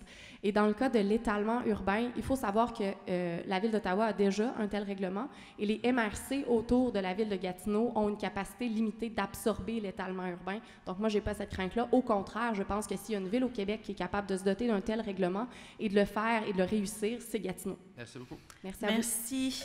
Alors, on retourne à l'autre format. Nous allons maintenant parler d'infrastructure et de transport. Et nous avons une question sur vidéo de Mélissa Saint-Onge. Bonsoir. Alors, évidemment, quand on parle d'infrastructure, vous n'êtes pas sans savoir qu'un grand projet d'infrastructure urbaine doit se planifier longtemps à l'avance, idéalement en consultation avec les citoyens. Quand on pense, par exemple, à un tramway, on a ici une opportunité qu'il ne faudrait pas rater pour développer un cadre bâti et toutes les infrastructures urbaines environnantes. Donc, ma question est la suivante. Dans le cas d'un projet de transport en commun sur rail, quelle est votre vision pour développer ce cadre bâti et les infrastructures qui accompagnent ce système structurant? Merci. C'est Mme Marquis-Bissonnette qui commence les réponses. Merci, ça va me faire plaisir parce que c'est un projet auquel je crois. C'est un projet qui est né avec le mouvement citoyen que j'ai le plaisir en fait, d'être la chef aujourd'hui. Effectivement, pour s'assurer de maximiser l'investissement du tramway, il faut s'assurer que le cadre bâti autour est dense et qu'on est capable de bien desservir les quartiers. Donc, on a limité le stationnement de surface. On a obligé les promoteurs à faire du stationnement étagé et du stationnement souterrain en bordure des axes de transport en commun. Ça, c'est déjà un premier pas. On va devoir penser aussi autrement nos parcs-au-bus pour s'assurer d'avoir une densité, notamment une densité commerciale en bordure, puis une densité résidentielle aussi à proximité. Merci. M. Bergeron? M. Bergeron, il ne croit pas au tramway, lui. Fait que, OK, M. Bergeron, il est plus pour des voies réservées, des autobus électriques, parce que les voies réservées, c'est partagé. par des véhicules, les ambulances, on va avoir du transport adapté là-dessus. Ça va coûter beaucoup moins cher que 3 milliards, OK? Puis on va avoir un système super efficace. Je vais être président de la STO, on va évaluer. J'ai posé plein de questions à la STO, ils n'ont jamais répondu parce que le coût-bénéfice n'est pas là. Madame Bellil. Oui, alors le tramway est effectivement une solution structurante pour laquelle on doit encore avoir des réponses, mais que je soutiens absolument. On a besoin de savoir exactement quelle sera la durée du trajet, parce qu'on sait que c'est la durée du trajet, la fiabilité qui fait la différence. Alors ça, c'est un élément important. On a aussi besoin d'un développement justement cohérent avec les axes de transport routier, le transport en commun et les infrastructures qui viennent avec. Et je pense que là où on n'est pas embarqué encore dans le discours, c'est le tramway comme possibilité de développement économique. Et si on se limite à faire du transport soir et matin aux heures de pointe, on passe à côté. On doit aussi réfléchir à ça. Monsieur Lemay. Pour le cadre bâti des commerces et de l'habitation surtout, une mixité, pour s'assurer que lorsqu'on débarque d'un métro, on peut se produire des produits locaux alentour de. Une déforestation par rapport au tramway, moi je l'ai déjà annoncé que la portion Millard-Adley, on ne passerait pas dans le trajet UCO Millard-Adley pour déforestation et les lieux humides. Donc c'est vraiment important de conserver. On parle d'un plan vert, mais c'est le temps de montrer qu'on pense vert. Puis la densification aussi, je ne veux pas que cette densification-là se fasse au détriment du patrimoine. On voit déjà des gens d'affaires dans le Vieux-Elmer qui sont en train de se positionner à acheter des bâtiments qui sont historiques pour tenter, je dis bien tenter, de pouvoir les démolir un jour. On le voit ce qui se passe dans le centre-ville de Hull et c'est non pour moi dans cet élément-là. Monsieur Leblanc. Bien, il y a des projets qui sont prévus sur le long du projet du tramway. La façon qu'ils vont fonctionner, c'est qu'en dessous de la terre, ils vont prévoir les infrastructures tout de suite pour être capables de construire une tour au milieu du stationnement éventuellement. Fait que quand on la construit présentement, on met des commerces, on met des habitations, puis avec un stationnement, parce que le tramway n'est pas arrivé encore. Puis quand le tramway va arriver ou va être proche d'arriver, bien là, ça va être le temps de mettre une tour dans le stationnement, puis les infrastructures en dessous de la terre vont déjà être prévues pour faire ça. C'est comme ça que ça va fonctionner. Et puis, les déboires d'Ottawa avec son train, ça ne vous inquiète pas? Oui, allez-y, M. Bergeron. Oui, effectivement, vous voyez ce qui se passe à Ottawa. Écoutez, à Ottawa, là, ils ont construit là, au train, OK? Il y a à peu près 500 à 600 000 personnes à l'ouest là, qui amènent les gens au centre-ville. On est d'accord? Fait qu'ici, à Gatineau, on a 120 000 personnes. Oh, pas le même chiffre, là. Puis là, vous pensez-tu qu'on va attendre 500 à 600 000 personnes ici dans l'Ouest, là? Non. Le coût-bénéfice, c'est vraiment pas là. C'est un projet qui est annoncé comme étant vraiment... Puis avec le travail à la maison, OK, qui est de plus en plus présent, puis présentement, la STO nous a dit que c'était pour les heures de pointe du mardi au jeudi, 3 jours. 3 jours d'heures de pointe, on construit un tramway de 3 milliards. Puis en plus... Il y a pas de, c'est vraiment, ici on est hivernal, OK? Puis tout ce qui est rail l'hiver, pour l'avoir, moi-même, j'ai travaillé dans le domaine, c'est extrêmement dur sur l'entretien. Et vous voyez qu'est-ce qui se passe à Ottawa, là, ça ne fonctionne pas du tout. Ottawa regrette probablement beaucoup de choses présentement, puis leurs problèmes sont loin d'être réglés. Fait que moi, je pense que des voies réservées, c'est plus efficace, des autobus électriques, des taxibus électriques, ça va être utilisé par le transport adapté, par les ambulances, par le covoiturage, parce qu'on va insister sur le covoiturage, et ça, c'est l'avenir. Merci. Madame Bellil voulait parler aussi, Madame Marquis-Bissonnette, Monsieur Leblanc. Merci, Madame Lortie. Un élément qui est important, on parle beaucoup du tramway, mais on ne verra pas ça arriver avant une dizaine d'années. On a aussi besoin de penser aux enjeux dans l'Ouest. On s'est acheté un petit peu de temps, malheureusement, ou malgré nous, avec la pandémie.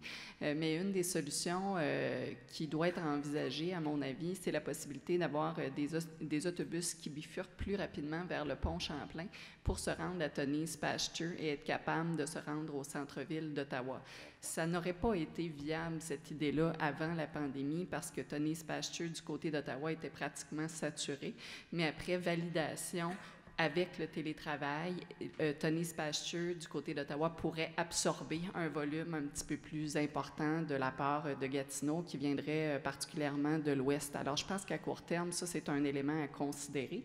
J'ai fait des validations de mon côté là-dessus et aussi avec les gens de la STO, et c'est une idée absolument à explorer à court terme. Madame Marquis-Bissonnette? Merci. Oui, effectivement, il y a des leçons à tirer de l'exemple d'Ottawa, puis je pense qu'on pourra très bien s'en servir pour la suite du projet de tramway dans le secteur ouest de la ville. Quand on parle de transport, on sait qu'on doit penser l'avenir autrement. Et la solution, elle n'est pas dans le tout à l'auto, mais bien dans un cocktail de transport. Et nous, là-dessus, nos engagements sont clairs.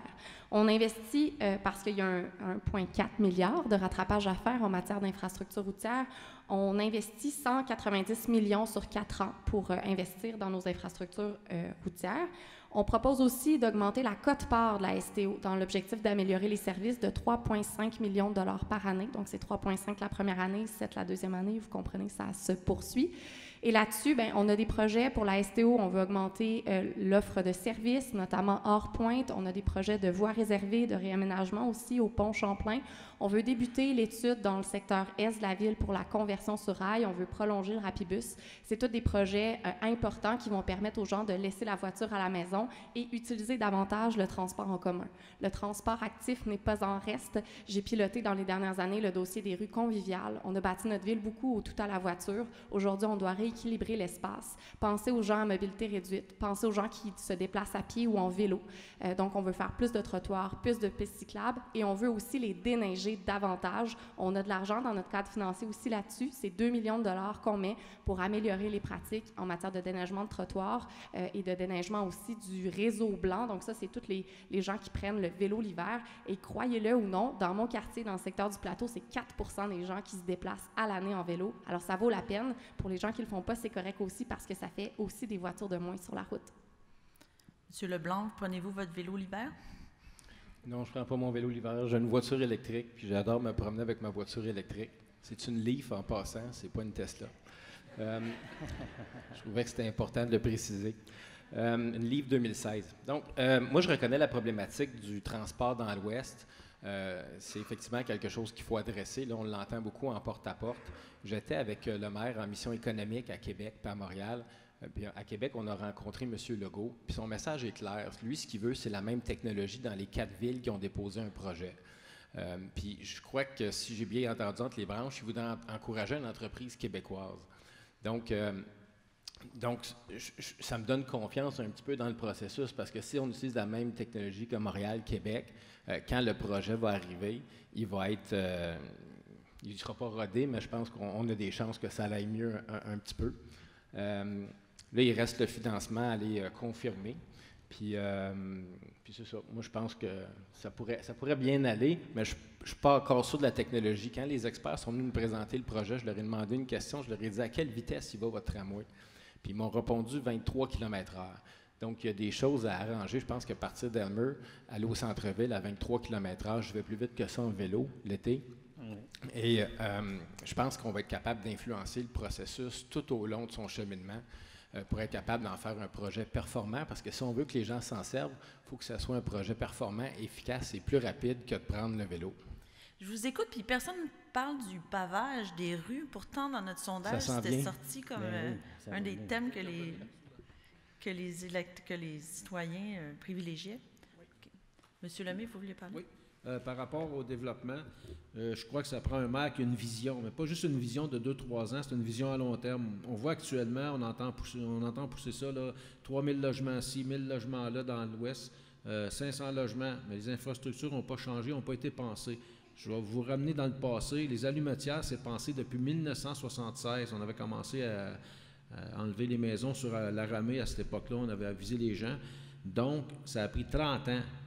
Ça prend une vision qui est beaucoup plus loin que dans 10 ans, parce qu'à un moment donné, ça va être encore le même problème. On va régler le problème actuel, qui ce problème-là, dans 10 ans, ne sera plus le problème, va être un autre problème. Fait qu'on n'est pas capable de penser. Okay. Regardez le boulevard Lucienne, comment il est congestionné, puis qu'on n'arrête pas de bâtir tout le long. C'est déjà un problème, puis on ne le règle pas. Il ne reste pas beaucoup de temps, on va le partager cette fois-ci. Pour les voies réservées, vous avez parlé de pavage tout à l'heure, puis oui, ce ne sera pas bien long. Les voies réservées vont être en béton. Les voies réservées vont être faites en béton. Juste vous dire qu'on va les faire pour les voies réservées, pour les autobus, pour faire en sorte que les autobus, là, c'est très dur pour les infrastructures. Fait que les voies réservées vont être faites en béton. Madame Bellil voulait parler. Oui, Oui, 50 du réseau routier à Gatineau est dans un état critique. Dans les choses que j'ai proposées, il y a toutes sortes de stratégies qu'on peut changer. Et je vais commencer par la première. Il y a 40 postes de col bleu qui sont vacants à Gatineau depuis un moment, qu'on peine à combler. C'est 1400 heures de job qui ne se fait pas sur le terrain par semaine. Et ça, on doit vraiment le considérer. On doit aussi revenir à la ville de Gatineau avec un petit peu d'expertise interne. On a fait des choix dans le cadre de la fusion, qui étaient certainement les bons choix à ce moment-là. Mais revenir avec un peu d'expertise interne, d'équipement à la fine pointe de la technologie, pour être capable de faire un peu de resurfaçage, notamment dans des cas qu'on juge importants, parce qu'on est aussi à la merci du secteur privé qui, lui aussi, est en pénurie de main-d'œuvre et avec qui on doit composer et on doit attendre. Alors, il y a des stratégies internes qui nous permettraient d'intervenir plus rapidement, mieux, de faire cheminer le dollar, juste en se repositionnement de l'intérieur. Merci. Alors, ce bloc est terminé. Nous allons maintenant passer au 4e. Nous allons parler d'environnement et de développement du territoire. Et Alex Guindon va poser une question. Bonjour à tous.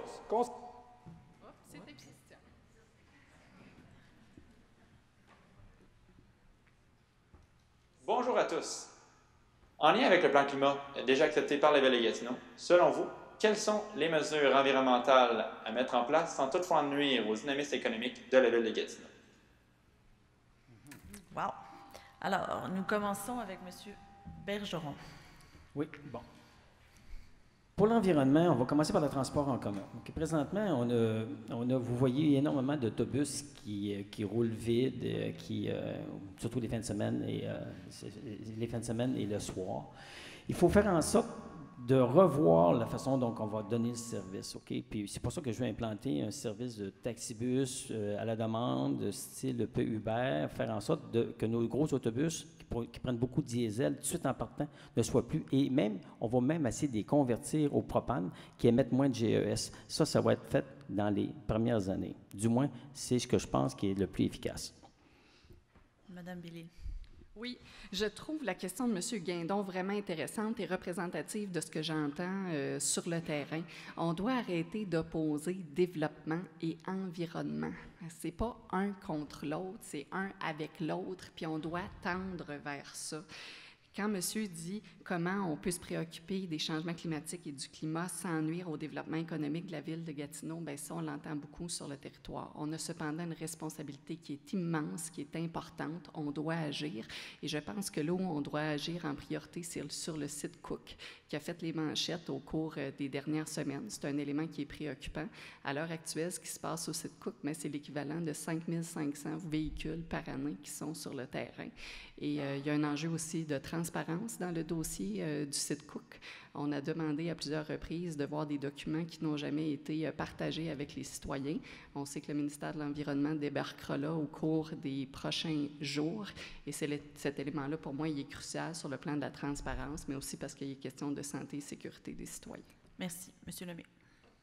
Bien, concernant le développement et l'environnement, il ne faut pas avoir peur aussi. On sait qu'il y a comme une dualité entre les deux, c'est possible. Mais qu'est-ce qu'on choisit? Le développement économique, le développement durable ou l'environnement protégé à la base? Quand on parle de gestes concrets, il y a beaucoup de réglementations à Gatineau qui ne sont pas suivies. Entre autres, les moteurs qui tournent au ralenti. On a des problèmes avec les pesticides, herbicides, le glyphosate qui n'a pas été réglé encore. C'est absolument nécessaire qu'on travaille un plan climat et aussi d'être concret, d'être un leader au niveau de la base surtout. Il ne faut pas avoir une vision tunnel aussi. On a vu le site Cook. Moi, aujourd'hui, j'ai sorti un communiqué concernant ce site et j'ai dit il faut regarder aussi les autres sites qui existent sur Gatineau. Le ministère de l'Environnement débarque à Gatineau pour un dossier.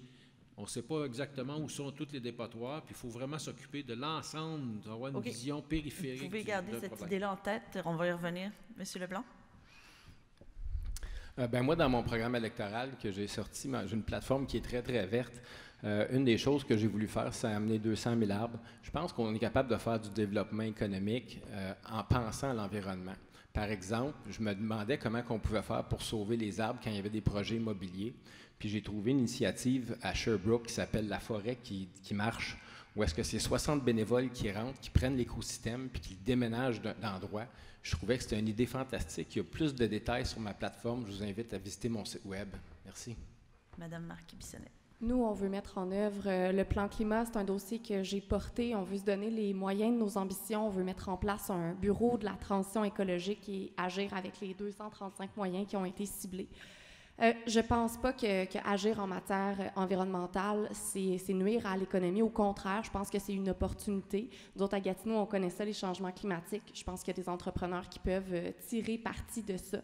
D'ailleurs, ça nous coûte vraiment moins cher d'agir en amont. Ça coûte beaucoup plus cher de gérer des crises, d'agir en aval. Et ça, les entrepreneurs l'ont aussi constaté dans les dernières années. Madame Bellil. Là, on lance la discussion générale. Bien, sur ce thème. Oui, bien sûr. Je voulais noter qu'il y a aussi des éléments qu'on peut faire sur le plan environnemental. Le plan climat qui a été adopté par l'ensemble du conseil municipal fait état notamment de 250 bornes comme objectif. Dans ma plateforme, je propose de doubler ce nombre, donc d'en déployer 500. Il y a aussi d'autres éléments qu'on peut faire pour l'environnement qui sont intéressants. Par exemple, passer de façon un petit peu plus positivement agressive vers l'autopartage. Donc, j'ai un engagement de 175 véhicules partage supplémentaires. Et ça, je pense que ce sont des éléments intéressants. Une STO qui pourrait prendre en charge une optimisation des parcs-bus avec, par exemple, de la location ou du prêt d'une façon structurée de vélos électriques sur le territoire. Alors, ces éléments-là, ce sont des choses qui sont concrètes. Il y a aussi des cibles d'aires protégées dont on doit se doter. Et dans ma plateforme, je propose la création d'une commission de l'environnement au sens pur du terme. En ce moment, l'environnement est regroupé sous la commission du développement du territoire, de l'habitation et de l'environnement. Et de l'aveu des membres de la commission eux-mêmes, on a trop peu de temps pour en parler. Il y a des sujets qui vous préoccupent et qui me préoccupent aussi, par exemple l'utilisation des pesticides, des espèces envahissantes, et cette commission aurait la responsabilité de se pencher là-dessus. Monsieur Leblanc, vous vouliez parler? Oui, moi je pense qu'il faut être transparent à Gatineau. J'avais amené un projet il y a 1 an et demi pour faire un inventaire de nos GES, puis on en profitait pour faire un lien entre la Commission de l'environnement et la Commission de développement économique. Ça aurait pu être un beau travail de collaboration. Où est-ce qu'on a un entrepreneur local qui a gagné un appel d'offres avec le Minnesota pour leur donner une plateforme publique où est-ce qu'on prend les inventaires. Donc, chaque département de l'État donne un inventaire, donne un nombre d'inventaires des GES qu'il produit. Après ça, l'État publie ça pour les citoyens. Puis là, ils se mettent des cibles. Puis là, ils respectent les cibles. Quand on voit qu'il y a un achat qui se fait de véhicules qui ne sont pas écologiques, bien là, évidemment, la cible elle baisse, elle vient dans le rouge. Puis là, les citoyens peuvent réagir. Donc, en étant transparent, en mettant un portail en ligne, en donnant les données, je pense que ça nous donne un outil d'être capable de faire un suivi puis de faire avancer au niveau des GES. J'avais amené le projet à Mme Marquis-Bissonnette pour être capable de le faire cheminer. Malheureusement, ça n'a pas fonctionné. Mais c'est encore un projet dans lequel je crois, puis je pense qu'on devrait mettre en place pour faire avancer les choses à Gatineau. Monsieur Bergeron, vous vouliez parler? Oui, effectivement, moi, je propose plus, vous savez que mes voies réservées, de construire 2 garages, un à Elmer et un à Buckingham, avec des bornes électriques pour notre future électrification de notre parc de minibus puis d'autobus électriques. Faire en sorte que, présentement, ce que vous ne remarquez pas, c'est que les autobus sont en transit, OK? Fait qu'ils partent le matin, ils s'en vont à Buckingham, ils s'en vont à Elmer, ils sont vite, ils vont chercher les passagers, ils reviennent, et ils se promènent énormément, ils émettent beaucoup de gaz à effet de serre parce que c'est un très long territoire, puis il y a énormément de déplacements quand il n'y a aucun passager dans les autobus. Ça, c'est énormément d'émissions de gaz à effet de serre. On n'est pas efficace. Fait qu'il aurait fallu penser construire des garages aux extrémités de la ville pour la desserte, OK? On est une grande ville, on a 5 villes réunies, il faut desservir tout le monde correctement. Il ne faut pas juste construire un super top garage, c'est en plein milieu de la 50, puis pas penser que toutes ces circulations-là, de ces autobus-là que je vois passer là, constamment, puis je dis, oups, les gaz, envoie donc, puis il n'y a pas personne dedans, et c'est le retour d'un chauffeur qui retourne à son travail. Il faut revoir tout le système rapidement, puis faire en sorte de faire installer tout de suite des garages aux extrémités de la ville, penser à l'électrification. C'est ça qui est moi que je veux, avec le PPQ, que la STO va passer, Écoutez, c'est bien beau, là, tout ce qui a été dit par le Conseil, ça va être ensaché dans le PPQ. On va tout valider ça. Le Mouvement québécois de la qualité, c'est le meilleur, le Calimètre, c'est le meilleur système, un des meilleurs systèmes au monde pour l'évaluation, et c'est ce qu'il faut qu'on passe dès 2022. Monsieur Lemay. Oui, 3 petites choses. Un geste concret qui avait été amené par M. Ducharme à l'époque, c'est les fameux camions arrosoirs qui doivent se remplir à partir des bassins d'eau plutôt que de l'eau traitée. On s'est revenu à la normale, on se remplit toujours avec l'eau des bonnes fontaines. Donc, c'était un geste, entre autres, qui avait été amené par M. Ducharme à l'époque. Il avait une très bonne vision. Malheureusement, cette vision-là s'est perdue. Au niveau des pancartes, on tapisse la ville de pancartes qui est faite à base de thylène, qui est un gaz non renouvelable. Lorsqu'on est pro-environnement, ben on fait d'autres sujets. Vous l'avez vu, ça a passé à Infoman, mes sacs compostables. Avoir des idées, c'est ça, des idées créatrices. J'inviterai aussi M. Leblanc à me dire qu'il y a un inventaire de GES. Donc, il va être en mesure de nous dire combien il y a de dépotoirs à Gatineau qu'on ne connaît pas, nous, le public, parce que c'est gardé secret par la ville. Madame Marquis-Bissonnette, voulez-vous parler du site Cook? Bien, je peux, avec plaisir. Il y a une urgence climatique, on le sait. Je pense que s'il y a un enjeu des décideurs de notre époque, c'est évidemment l'environnement. On sait qu'on doit changer nos habitudes, on doit le faire collectivement, et pour ça, la Ville a un rôle de leadership à assumer. C'est pour ça que le plan climat est ambitieux. C'est plus de 100 millions de dollars qui vont devoir être mis à contribution. Et l'objectif, c'est vraiment de nous permettre d'atteindre les cibles de carboneutralité de 2050, la cible qui est mondialement reconnue par les experts internationaux, qui a été validée aussi par le gouvernement du Québec. Pour y arriver, on veut mettre en place le test climat. Essentiellement, le test climat, c'est de voir à travers la lorgnette des changements climatiques, d'analyser chaque décision du conseil municipal. On doit changer nos habitudes, les citoyens, nous, on doit le faire, mais la ville aussi. En matière d'infrastructures, par exemple, la plupart de nos infrastructures sont des infrastructures grises. Il y a des chercheurs ici de l'ISFOR, de l'UQO, qui nous disent qu'on doit passer aux infrastructures vertes. On doit verdir nos infrastructures. Qu'est-ce que ça veut dire? Ça veut dire ajouter des arbres dans nos rues. Ça veut dire mettre du pavé alvéolé dans nos stationnements. Il y a toutes sortes d'actions qu'on peut mettre en place. Ça va améliorer la qualité de vie. Ça va nous coûter moins cher aussi, souvent. On propose plusieurs actions. Un verdissement accéléré de la ville, c'est 12 millions de dollars, 200 000 arbres qu'on propose de faire. Le site Cook, on propose de le faire. On s'est dégagé la marge de manœuvre de 1,5 million de dollars pour être capable de le faire dans la première année du mandat. En matière environnementale, les petits gestes, c'est bien, mais ce n'est pas ça qui va nous permettre de gagner contre l'urgence climatique. Ce n'est pas ça qui va nous amener vers la carboneutralité. Ça prend des actions structurantes qui vont nous permettre de changer les habitudes, et c'est collectivement comme ça qu'on va être capable de réduire notre empreinte écologique. Est-ce que je peux répondre à M. Lemay? Oui, vite. 22 secondes. Justement, j'avais fait un lien avec Gazifère, puis Brookfield, puis la ville, parce que j'avais rencontré quelqu'un dans un 5 à 7 il y a plusieurs années. Puis quelques années plus tard, on a vu là, en 2019 ou en 2020, il y a un projet super beau qui est sorti de récupération justement de ces gaz-là. Une chose que je trouve qu'il n'y a pas de bon sens, par contre, c'est qu'on envoie encore nos déchets se faire enfouir à Sainte-Julie. Ça n'a pas de bon sens. Puis ça n'a pas de bon sens que notre compost, on l'envoie à Moose Creek. Il y a des choses qu'il faut voir au niveau de l'environnement, puis il faut s'attaquer. Ça fait, pendant tout le mandat d'Action Gatineau, d'ailleurs, on n'a pas réglé cette problématique-là. Puis moi, je trouve que ça, c'est produire des GES, d'aller porter ça à l'autre bout là-bas. Là. Bon. C'est le temps de revenir à Mathieu et Patrick et leurs questions. Allez-y. Alors, on recommence avec vous, Mme Marquis-Bissonnette, cette fois-ci. Si vous êtes élu maire le 7 novembre, ça se peut très bien que vous vous retrouviez à la tête d'un conseil municipal composé à majorité d'élus indépendants, ce qu'on a vu dans les 8 dernières années. Donc, est-ce que vous avez l'intention de rallier tout le monde derrière un programme commun, ce que vous appelez un programme du conseil, comme ce fut le cas dans les dernières années? Moi, je vais travailler avec tout le monde. Vous savez, un conseil municipal, c'est 20 élus. En tout cas, à Gatineau, on est 20 élus. C'est pas comme à l'Assemblée nationale ou au Parlement où on fonctionne avec des centaines de députés. Donc, j'ai bien travaillé avec l'ensemble des élus, qui soient d'Action Gatineau ou qui soient des indépendants dans les dernières années, puis je souhaite continuer à le faire. Je pense que le programme du conseil, c'est effectivement intéressant pour le bénéfice des gens qui nous écoutent. Le programme du conseil, c'est qu'en fait, on prend les programmes électoraux de chaque élu, donc le programme d'Action Gatineau, mais l'ensemble des programmes électoraux, puis on s'assure de leur réalisation, on s'assure de budgéter ça. Puis ce qui arrive, c'est que dans le cas d'Action Gatineau, on l'a vu, on vient de parler d'environnement, le programme d'Action Gatineau, il est beaucoup plus ambitieux, il est plus coûteux, il demande plus d'embauches. Donc, comment vous allez faire pour convaincre les autres indépendants d'embarquer, là, qui sont plus réticents que vous, là?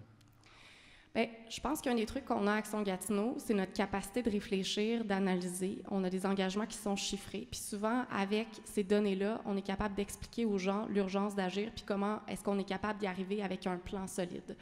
Moi, j'ai confiance. Vous n'avez pas été capable, dans le cas, par exemple, des stationnements sur le bord du Rapibus, vous avez perdu 2 votes là-dessus. Vous opposiez à ça, puis je ne me trompe pas, vous avez perdu 2 votes. Fait que c'est pas gagné d'avance. Comment vous allez faire pour ne pas renier l'esprit d'Action Gatineau?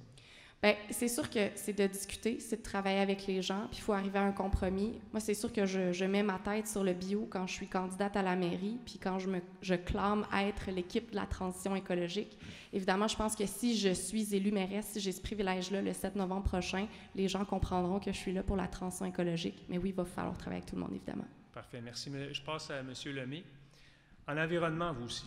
Votre plan, ça consiste beaucoup à des petits gestes, des petits gestes pour l'environnement, bannir les publics-sacs, faire appliquer le règlement sur la marche au ralenti des véhicules, le recyclage des palettes de bois, j'en nomme quelques-uns.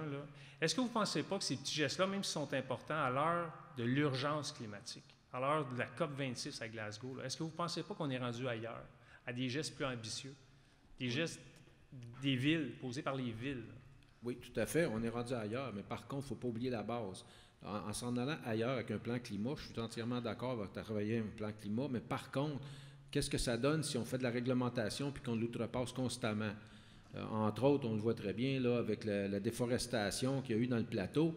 Quand on déforeste un arbre qui a 40 ans, qui est un capteur de CO2, puis qu'on dit on va planter un petit arbre à quelque part, on va vous donner ça dans le vieux hall, on a vu un contracteur récemment, ça ne donne pas un bon message de vouloir sauver la planète.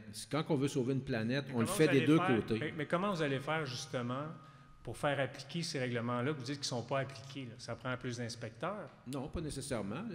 Le règlement sur les autoralentis, ça appartient au domaine policier, entre autres. Il y a l'environnement qui est déjà là, sur place. Quand vous faites une plainte à l'environnement, mais vous voulez couper 2 % dans la masse salariale. Oui. Puis vous voulez faire aussi, d'un autre côté, appliquer plus les règlements de façon plus importante. Ça demande du monde, ça? Comment vous allez faire pour... l'application, comme j'ai dit, je ne touche pas aux conventions, donc la base du service va rester telle qu'elle. Donc, ces gens-là vont faire le même travail. Mais qui va donner l'étiquette d'arrosage, mettons, les contraventions d'arrosage? Actuellement, c'est l'environnement qui le fait. Puis s'ils ne sont pas là, c'est qui? Puis s'ils ne sont pas là, c'est leur job.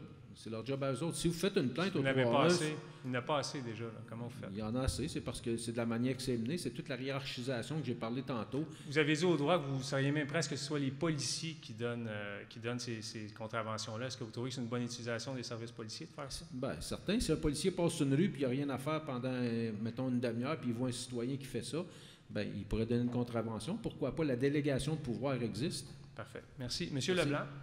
Oui. Je voudrais revenir sur le centre-ville avec vous. Parce que certains de vos adversaires proposent des plans de 10 et 25 millions de dollars avec une vision complète de la relance. Vous êtes loin de ça, même si, comme tout le monde, j'ai entendu dire que c'est le secteur qui a été le plus touché par la pandémie.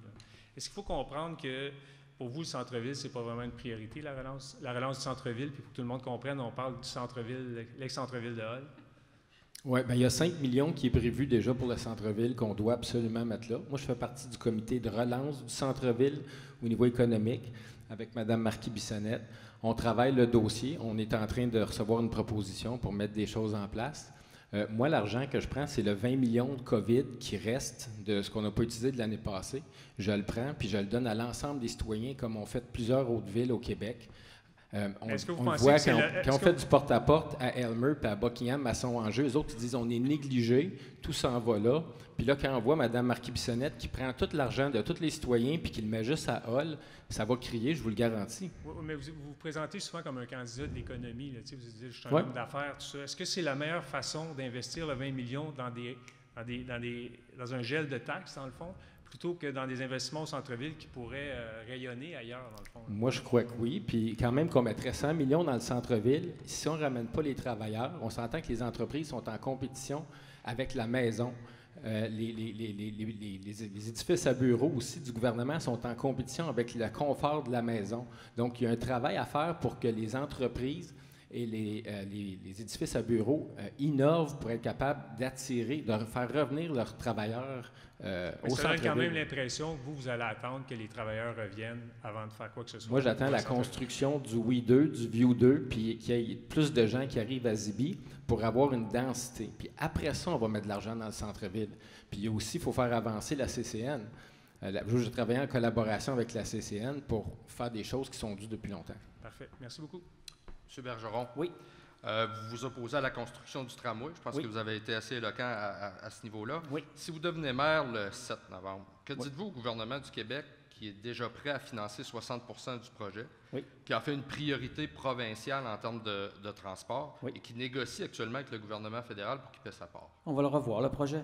C'est pour ça qu'effectivement, je veux que la SCO passe le PPQ. Puis on va s'asseoir avec eux, puis on va leur faire valoir les points que j'avance. Parce qu'à un moment donné, il faut comprendre. Quand les coûts-bénéfices ne sont pas là, je comprends que c'est un beau projet. Moi, ce que j'ai dit au directeur général, là, je dis, on va faire les voies réservées en béton. Puis, de toute façon, il y a eu des statistiques qui ont dit qu'on ne reviendrait pas avant la pandémie au niveau de la circulation avant 10 ans. Bon, OK. Puis 10 ans, bien, c'est la construction du projet. Donc, on viendrait à ce qu'on était avant dans 10 ans. Vous voulez revoir le projet avec qui? Parce que c'est le projet avec le gouvernement provincial. C'est le projet qui fait consensus actuellement. Bien, écoutez, consensus, parce que les coûts-bénéfices, je ne sais pas comment ils ont pu faire le calcul, mais moi, j'ai demandé à l'SCO de me les donner, puis ils ne me les ont pas donné. Écoutez, c'est bien beau de dire que ça fait un consensus. C'est un consensus qui fait que c'est des études. Les études ne nous donnent pas les vrais chiffres. On va les revoir, les chiffres, on va les retravailler. Les experts en transport à la STO affirment qu'un système d'autobus, un peu comme ce que vous proposez, augmenterait le niveau de congestion à Elmer. Est-ce que vous êtes certain que votre proposition ne ferait pas qu'envenimer la situation dans l'ouest de la ville? Pas du tout. On va commencer par faire les voies réservées sur chemin Vanier. On va doubler Vanier. Tout de suite, là, avec Allumatière, Vanier, chemin d'Elmer, on va régler un gros problème. C'est majeur. C'est déjà majeur. Puis saviez-vous que déjà la STO avait déjà acquis les terrains pour vraiment faire l'agrandissement, faire doubler sur Vanier puis faire des voies réservées? C'est fait, ça. Pourquoi qu'on ne l'a pas fait? Puis, vous savez, il se passe beaucoup de choses ici. Oui, écoutez, on va revoir, on va l'évaluer, on va s'asseoir avec le gouvernement, puis soyez certains qu'ils vont nous écouter parce que le projet de 3 milliards, le coût-bénéfice n'est pas là pour 120 000 personnes. Merci beaucoup. Merci. Madame Bellil, contrairement à Action Gatineau, vous souhaitez éviter l'imposition d'un règlement d'inclusion pour la construction de logements sociaux. Vous préférez la discussion plutôt que d'imposer ce règlement-là. Quel sera votre argument pour convaincre l'ensemble des grands promoteurs immobiliers à Gatineau de participer plus activement à la construction de logements sociaux à Gatineau? Bien, il y a un élément, je crois à la discussion et je pense qu'on n'est pas allé au bout de la discussion, mais j'ajouterais aussi à ça, M. Bélanger, c'est que je crois que la Ville de Gatineau, elle doit montrer l'exemple. Aujourd'hui, justement, j'ai fait un point de presse sur la question du logement. Je pense qu'on a des occasions à saisir avec les vieux arénas notamment. La Ville de Gatineau elle-même peut montrer l'exemple. Elle peut choisir pour le bien commun de réfléchir à ces sites-là. Et moi, je priorise d'abord que la Ville de Gatineau montre l'exemple. Est-ce que vous voulez que les promoteurs privés participent à la construction de logements sociaux? Je pense que c'est une avenue qu'on doit considérer. Comment vous allez les convaincre de le faire?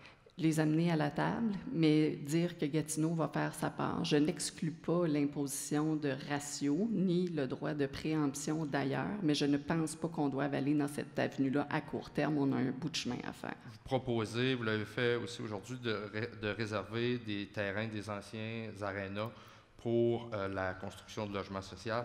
La vente de ces terrains, au moment où on se parle, doit servir à financer la construction des nouveaux arénas. Vers quelle enveloppe vous allez vous tourner pour financer les millions de dollars manquants à la construction de nos nouveaux arénas? Il y a actuellement, dans le budget de la Ville de Gatineau, 275 millions de dollars en placement court terme.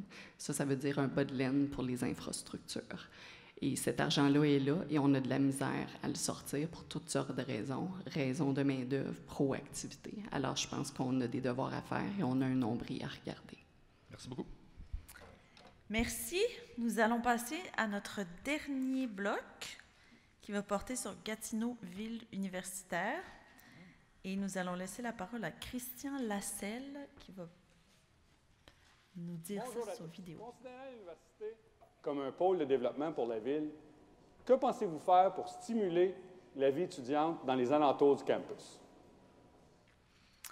Alors, C'est à Mme Bellil de répondre en premier.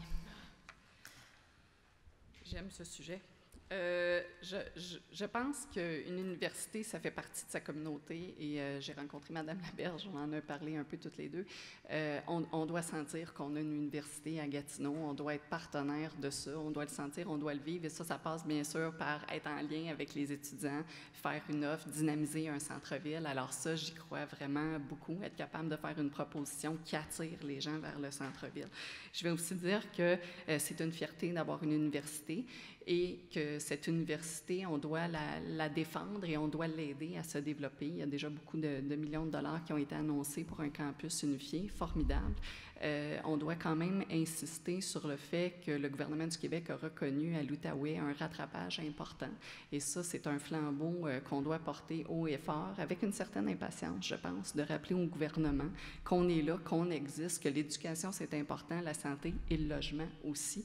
Et ça, je m'engage certainement à le faire. Et je vais me permettre un petit aparté, même si on est à l'université. Il y a aussi tout un réseau collégial qui est ici. Et ça aussi, il faut qu'on sente cette effervescence et travailler également avec lui. Je terminerai en parlant de l'ODO. Je pense que l'ODO est une ressource exceptionnelle pour les décideurs parce qu'on veut prendre des décisions basées sur des faits. Et je vous remercie de travailler ça et vous pouvez compter sur moi pour qu'on soit capable de continuer de travailler et de développer ça ensemble. Merci, M. Lemay. Moi, je trouve que l'Université du Québec en Outaouais joue un rôle clé dans la vie gatinoise. C'est un pôle d'économie important. On a 100 programmes, on a 7000 étudiants, 550 emplois. Le centre-ville veut se développer. Établir une navette entre l'université et le centre-ville de façon périodique pour amener les gens à aller consommer au centre-ville serait idéal, à mon avis. C'est un acteur de développement social et culturel, donc on essaie de revitaliser le centre-ville. On a un pôle important économique qui pourrait servir à cette revitalisation du centre-ville de Gatineau. Merci, M. Leblanc. Moi, je crois beaucoup dans la zone d'innovation. Il y a une nouvelle zone d'innovation qui va s'installer à Gatineau, pas très loin ici de l'université, entre ici et le centre-ville. Fait que je pense que les étudiants on va pouvoir aménager des choses dans la zone d'innovation pour attirer les gens. On pourrait penser à de l'Internet gratuit, des espaces pour que les gens puissent s'installer, travailler, l'aménager pour amener les gens créatifs. On s'entend que la zone d'innovation en cybertechnologie va attirer des cerveaux. Il y a des gens qui vont travailler là. La Ville a une responsabilité d'aménager l'environnement pour que ça soit plaisant, puis ça donne que c'est juste entre l'université et le centre-ville. Fait que je pense qu'il y a un lien à faire qu'il faut travailler. Madame Marquis-Bissonnette. Je pense que le sort de l'UQO et de la Ville sont intimement liés. Donc, si j'ai le privilège d'être élue le 7 novembre prochain, j'entends être une partenaire privilégiée de l'UQO. J'ai plusieurs idées à vous partager. En premier, le tramway. Évidemment, c'est un très gros projet, mais il y a une opportunité là, du côté de l'UQO parce que le tramway passera juste à côté de l'UQO pour vraiment consolider ce pôle-là. Je pense que c'est important que l'UQO soit partie prenante au niveau de la planification, notamment des stations, parce qu'il devra en avoir autour de l'UQO. J'ai un projet de logement étudiant dont j'aimerais vous parler, puis je vous parlerai aussi tantôt de la revitalisation de Val-Tétro. Monsieur Bergeron. Bon, ici, l'UQO, qui est le cœur du savoir, est en plein dans le cœur du bouchon. Hein? C'est ça le problème au niveau des transports. Et il faut faire en sorte que les étudiants ne viennent pas juste de l'Ouest, ils viennent de partout, du centre et de l'Est. Donc, il faut faire du covoiturage. Moi, je crois beaucoup au covoiturage, puis que la plateforme STO que je vais développer va faire en sorte que, ici, au niveau des stationnements, on va avoir des plateformes de hybrides, covoiturage, utilisation d'autobus qui va faciliter la venue ici à l'université. Et c'est plus facile pour tout le monde, après ça, de mieux étudier quand on n'a pas de problème de transport. Merci. Merci. Alors maintenant, on peut discuter de ce sujet-là. Je suis curieuse de savoir, Madame Bellil, vous avez dit plus tôt dans la discussion que vous vouliez un café étudiant proche d'ici quelque part. Où vous le voyez? Bien, en fait, je trouve que si on regarde des lieux ou des villes comme Montréal, même comme Trois-Rivières, comme Québec, il y a des cafés étudiants, on voit des gens qui sont là, qui veulent sortir un petit peu du campus. Je trouve que c'est intéressant parce que ça crée de la vie dans la journée pour les restaurateurs où il y a une période morte. Ça montre aussi qu'on a une communauté étudiante, une société gatinoise qui se renouvelle, qui est riche.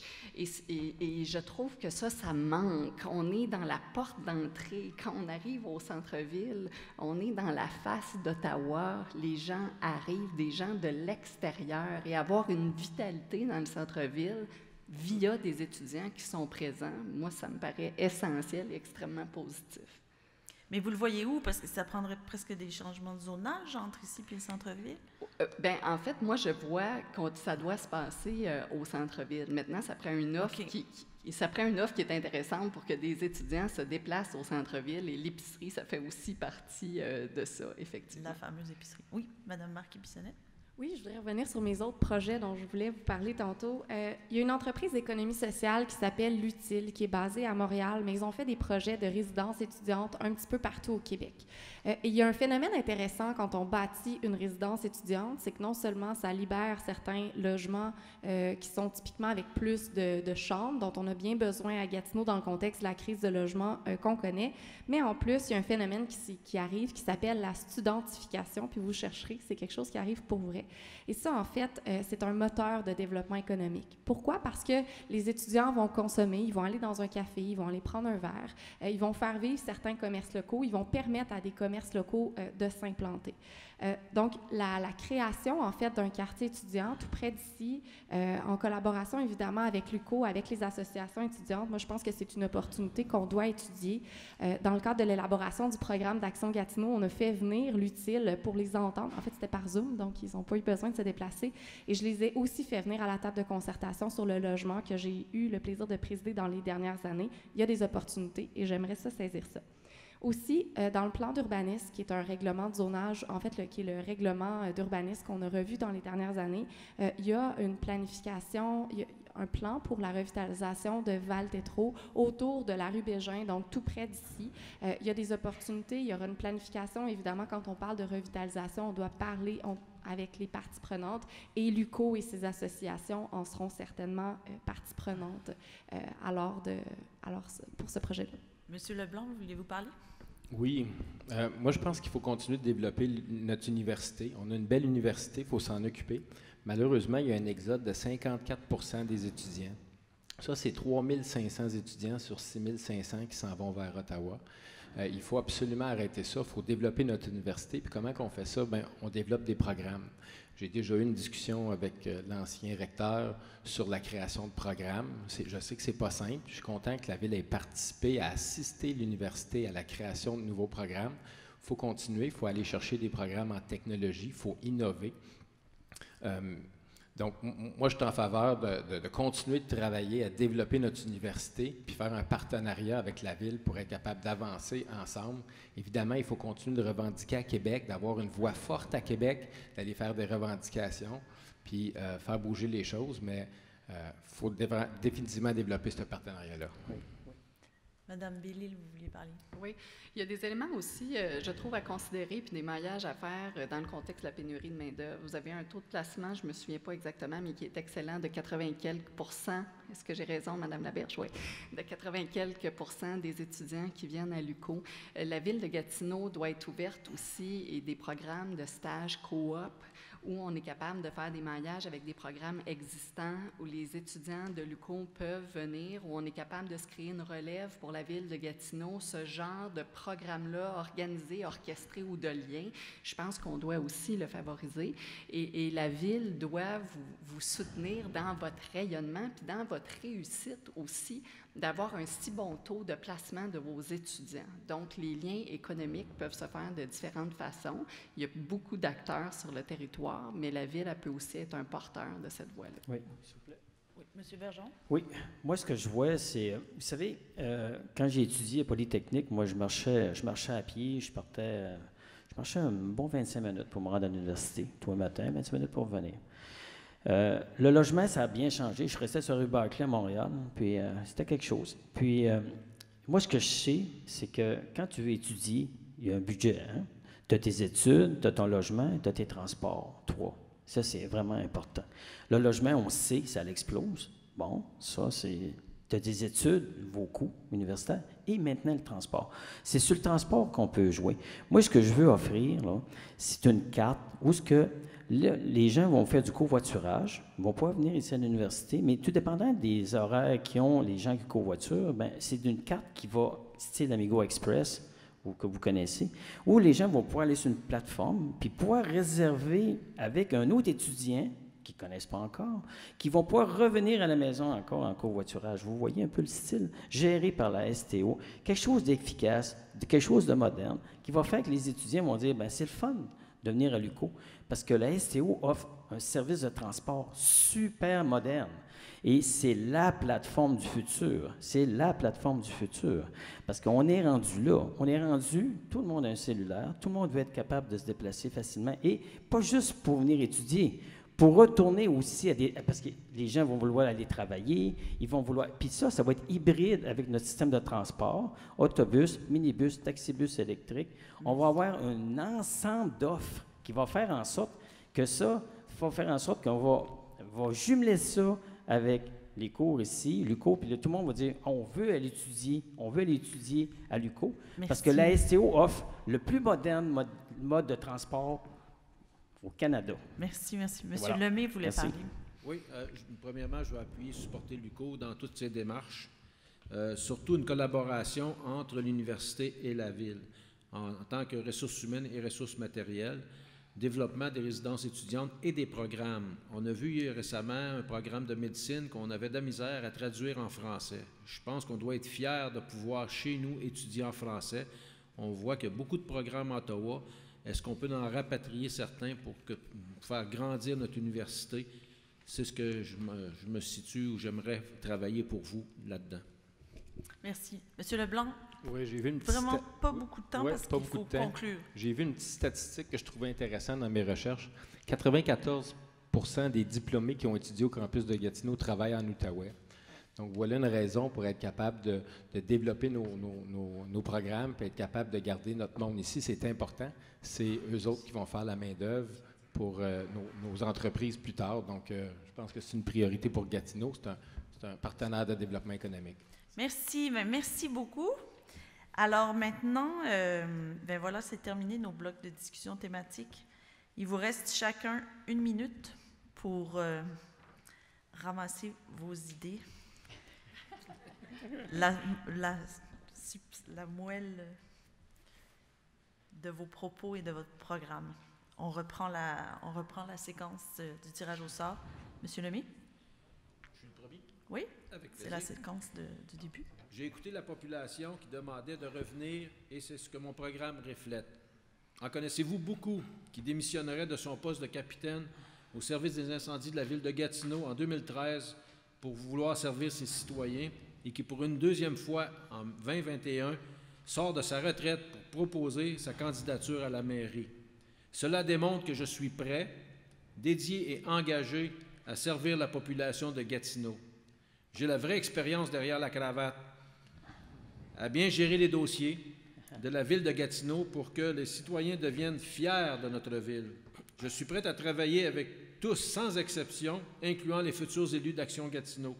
Pour moi, c'est fini les chicanes et les tensions au conseil. Les projets avec mon programme et jumelés à ceux des conseillers élus vont enfin avancer dans la même direction. Pour un maire 100% indépendant, rassembleur, coopératif et facilitateur, le 7 novembre, votez Jacques Lemay. Merci. Monsieur Leblanc. Merci à mes chers collègues pour cette belle soirée d'échange d'idées. J'ai pu vous exprimer ma vision, une vision orientée vers l'avenir et ma façon de vouloir agir autrement. Quand je me suis lancé en politique municipale, c'était parce que je voulais faire une vraie différence dans la vie des gens. C'était et c'est encore mon but le plus cher. Avec l'innovation comme moteur, j'ai l'intention de donner à notre ville la place qu'elle mérite. Vous avez pu constater que l'une des actions qui me tient le plus à cœur pour Gatineau, c'est d'amener l'efficience à tous les niveaux. Et pour ça, il faut se donner les moyens d'innover. L'université, pour moi, c'est la force tranquille, c'est la clé, c'est le tremplin qu'il nous faut pour faire sortir de notre isolement et de la vieille façon de faire de la politique. Et pour y arriver, ce que je vous propose, c'est d'agir autrement. Je vous invite à aller visiter mon site web, leblanc2021.com. Merci. Madame Maude Marquis-Bissonnette. Merci de nous avoir écoutés aujourd'hui. J'espère que ça a contribué à votre réflexion. Gatineau fait face à des défis, mais on a aussi beaucoup d'atouts. Moi, j'y crois et j'ai le goût de continuer à travailler, à améliorer notre ville. J'ai rassemblé une équipe. Certains sont dans la salle ce soir. Je les salue.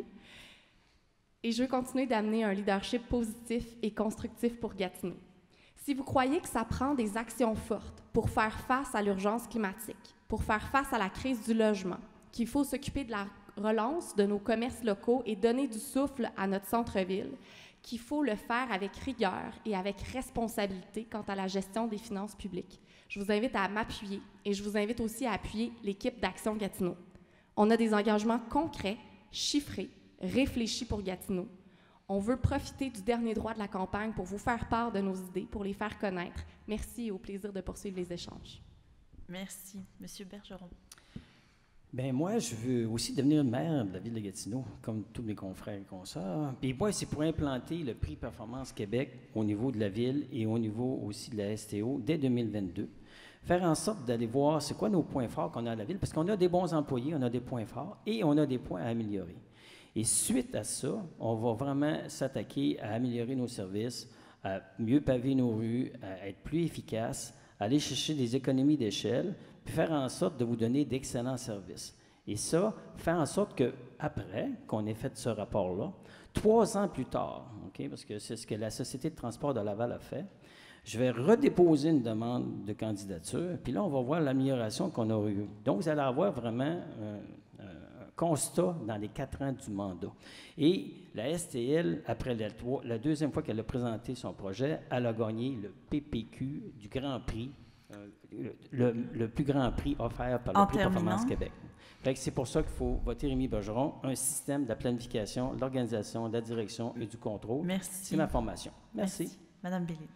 Merci beaucoup pour votre écoute. Le rôle des villes est vraiment en mouvance et on est condamné à être innovants ensemble, à voir les choses autrement et à développer une vision des résultats. Pour ça, il faut se parler et il faut avoir l'humilité de voter pour la meilleure idée, même si ce n'est pas la nôtre. Les défis, je le disais, sont grands. Environnement, changement climatique, place des citoyens, fiscalité, défis de logement. Je pense qu'on n'a plus envie d'être le plus gros village du Québec, mais qu'on souhaite vraiment prendre la place qui nous revient comme 4e ville en importance au Québec. Permettons-nous de prendre pleinement cet espace. Le 7 novembre, un vote pour Action Gatineau, c'est un vote pour le statu quo. Un vote pour France Belle-Île, c'est un vote pour le changement. C'est pour changer de rythme aussi, dans les relations, dans le ton, dans comment on veut se propulser. Et je suis déjà capable de me propulser pour nous dire que dans 4 ans, on se sera reconnecté sur notre communauté. Je compte sur vous. Merci. Mais merci beaucoup. Merci à tous les 5. Merci à ceux qui étaient parmi nous dans la salle. Merci à ceux qui nous ont suivis en direct grâce à Facebook. Bonne fin de soirée, bonne réflexion.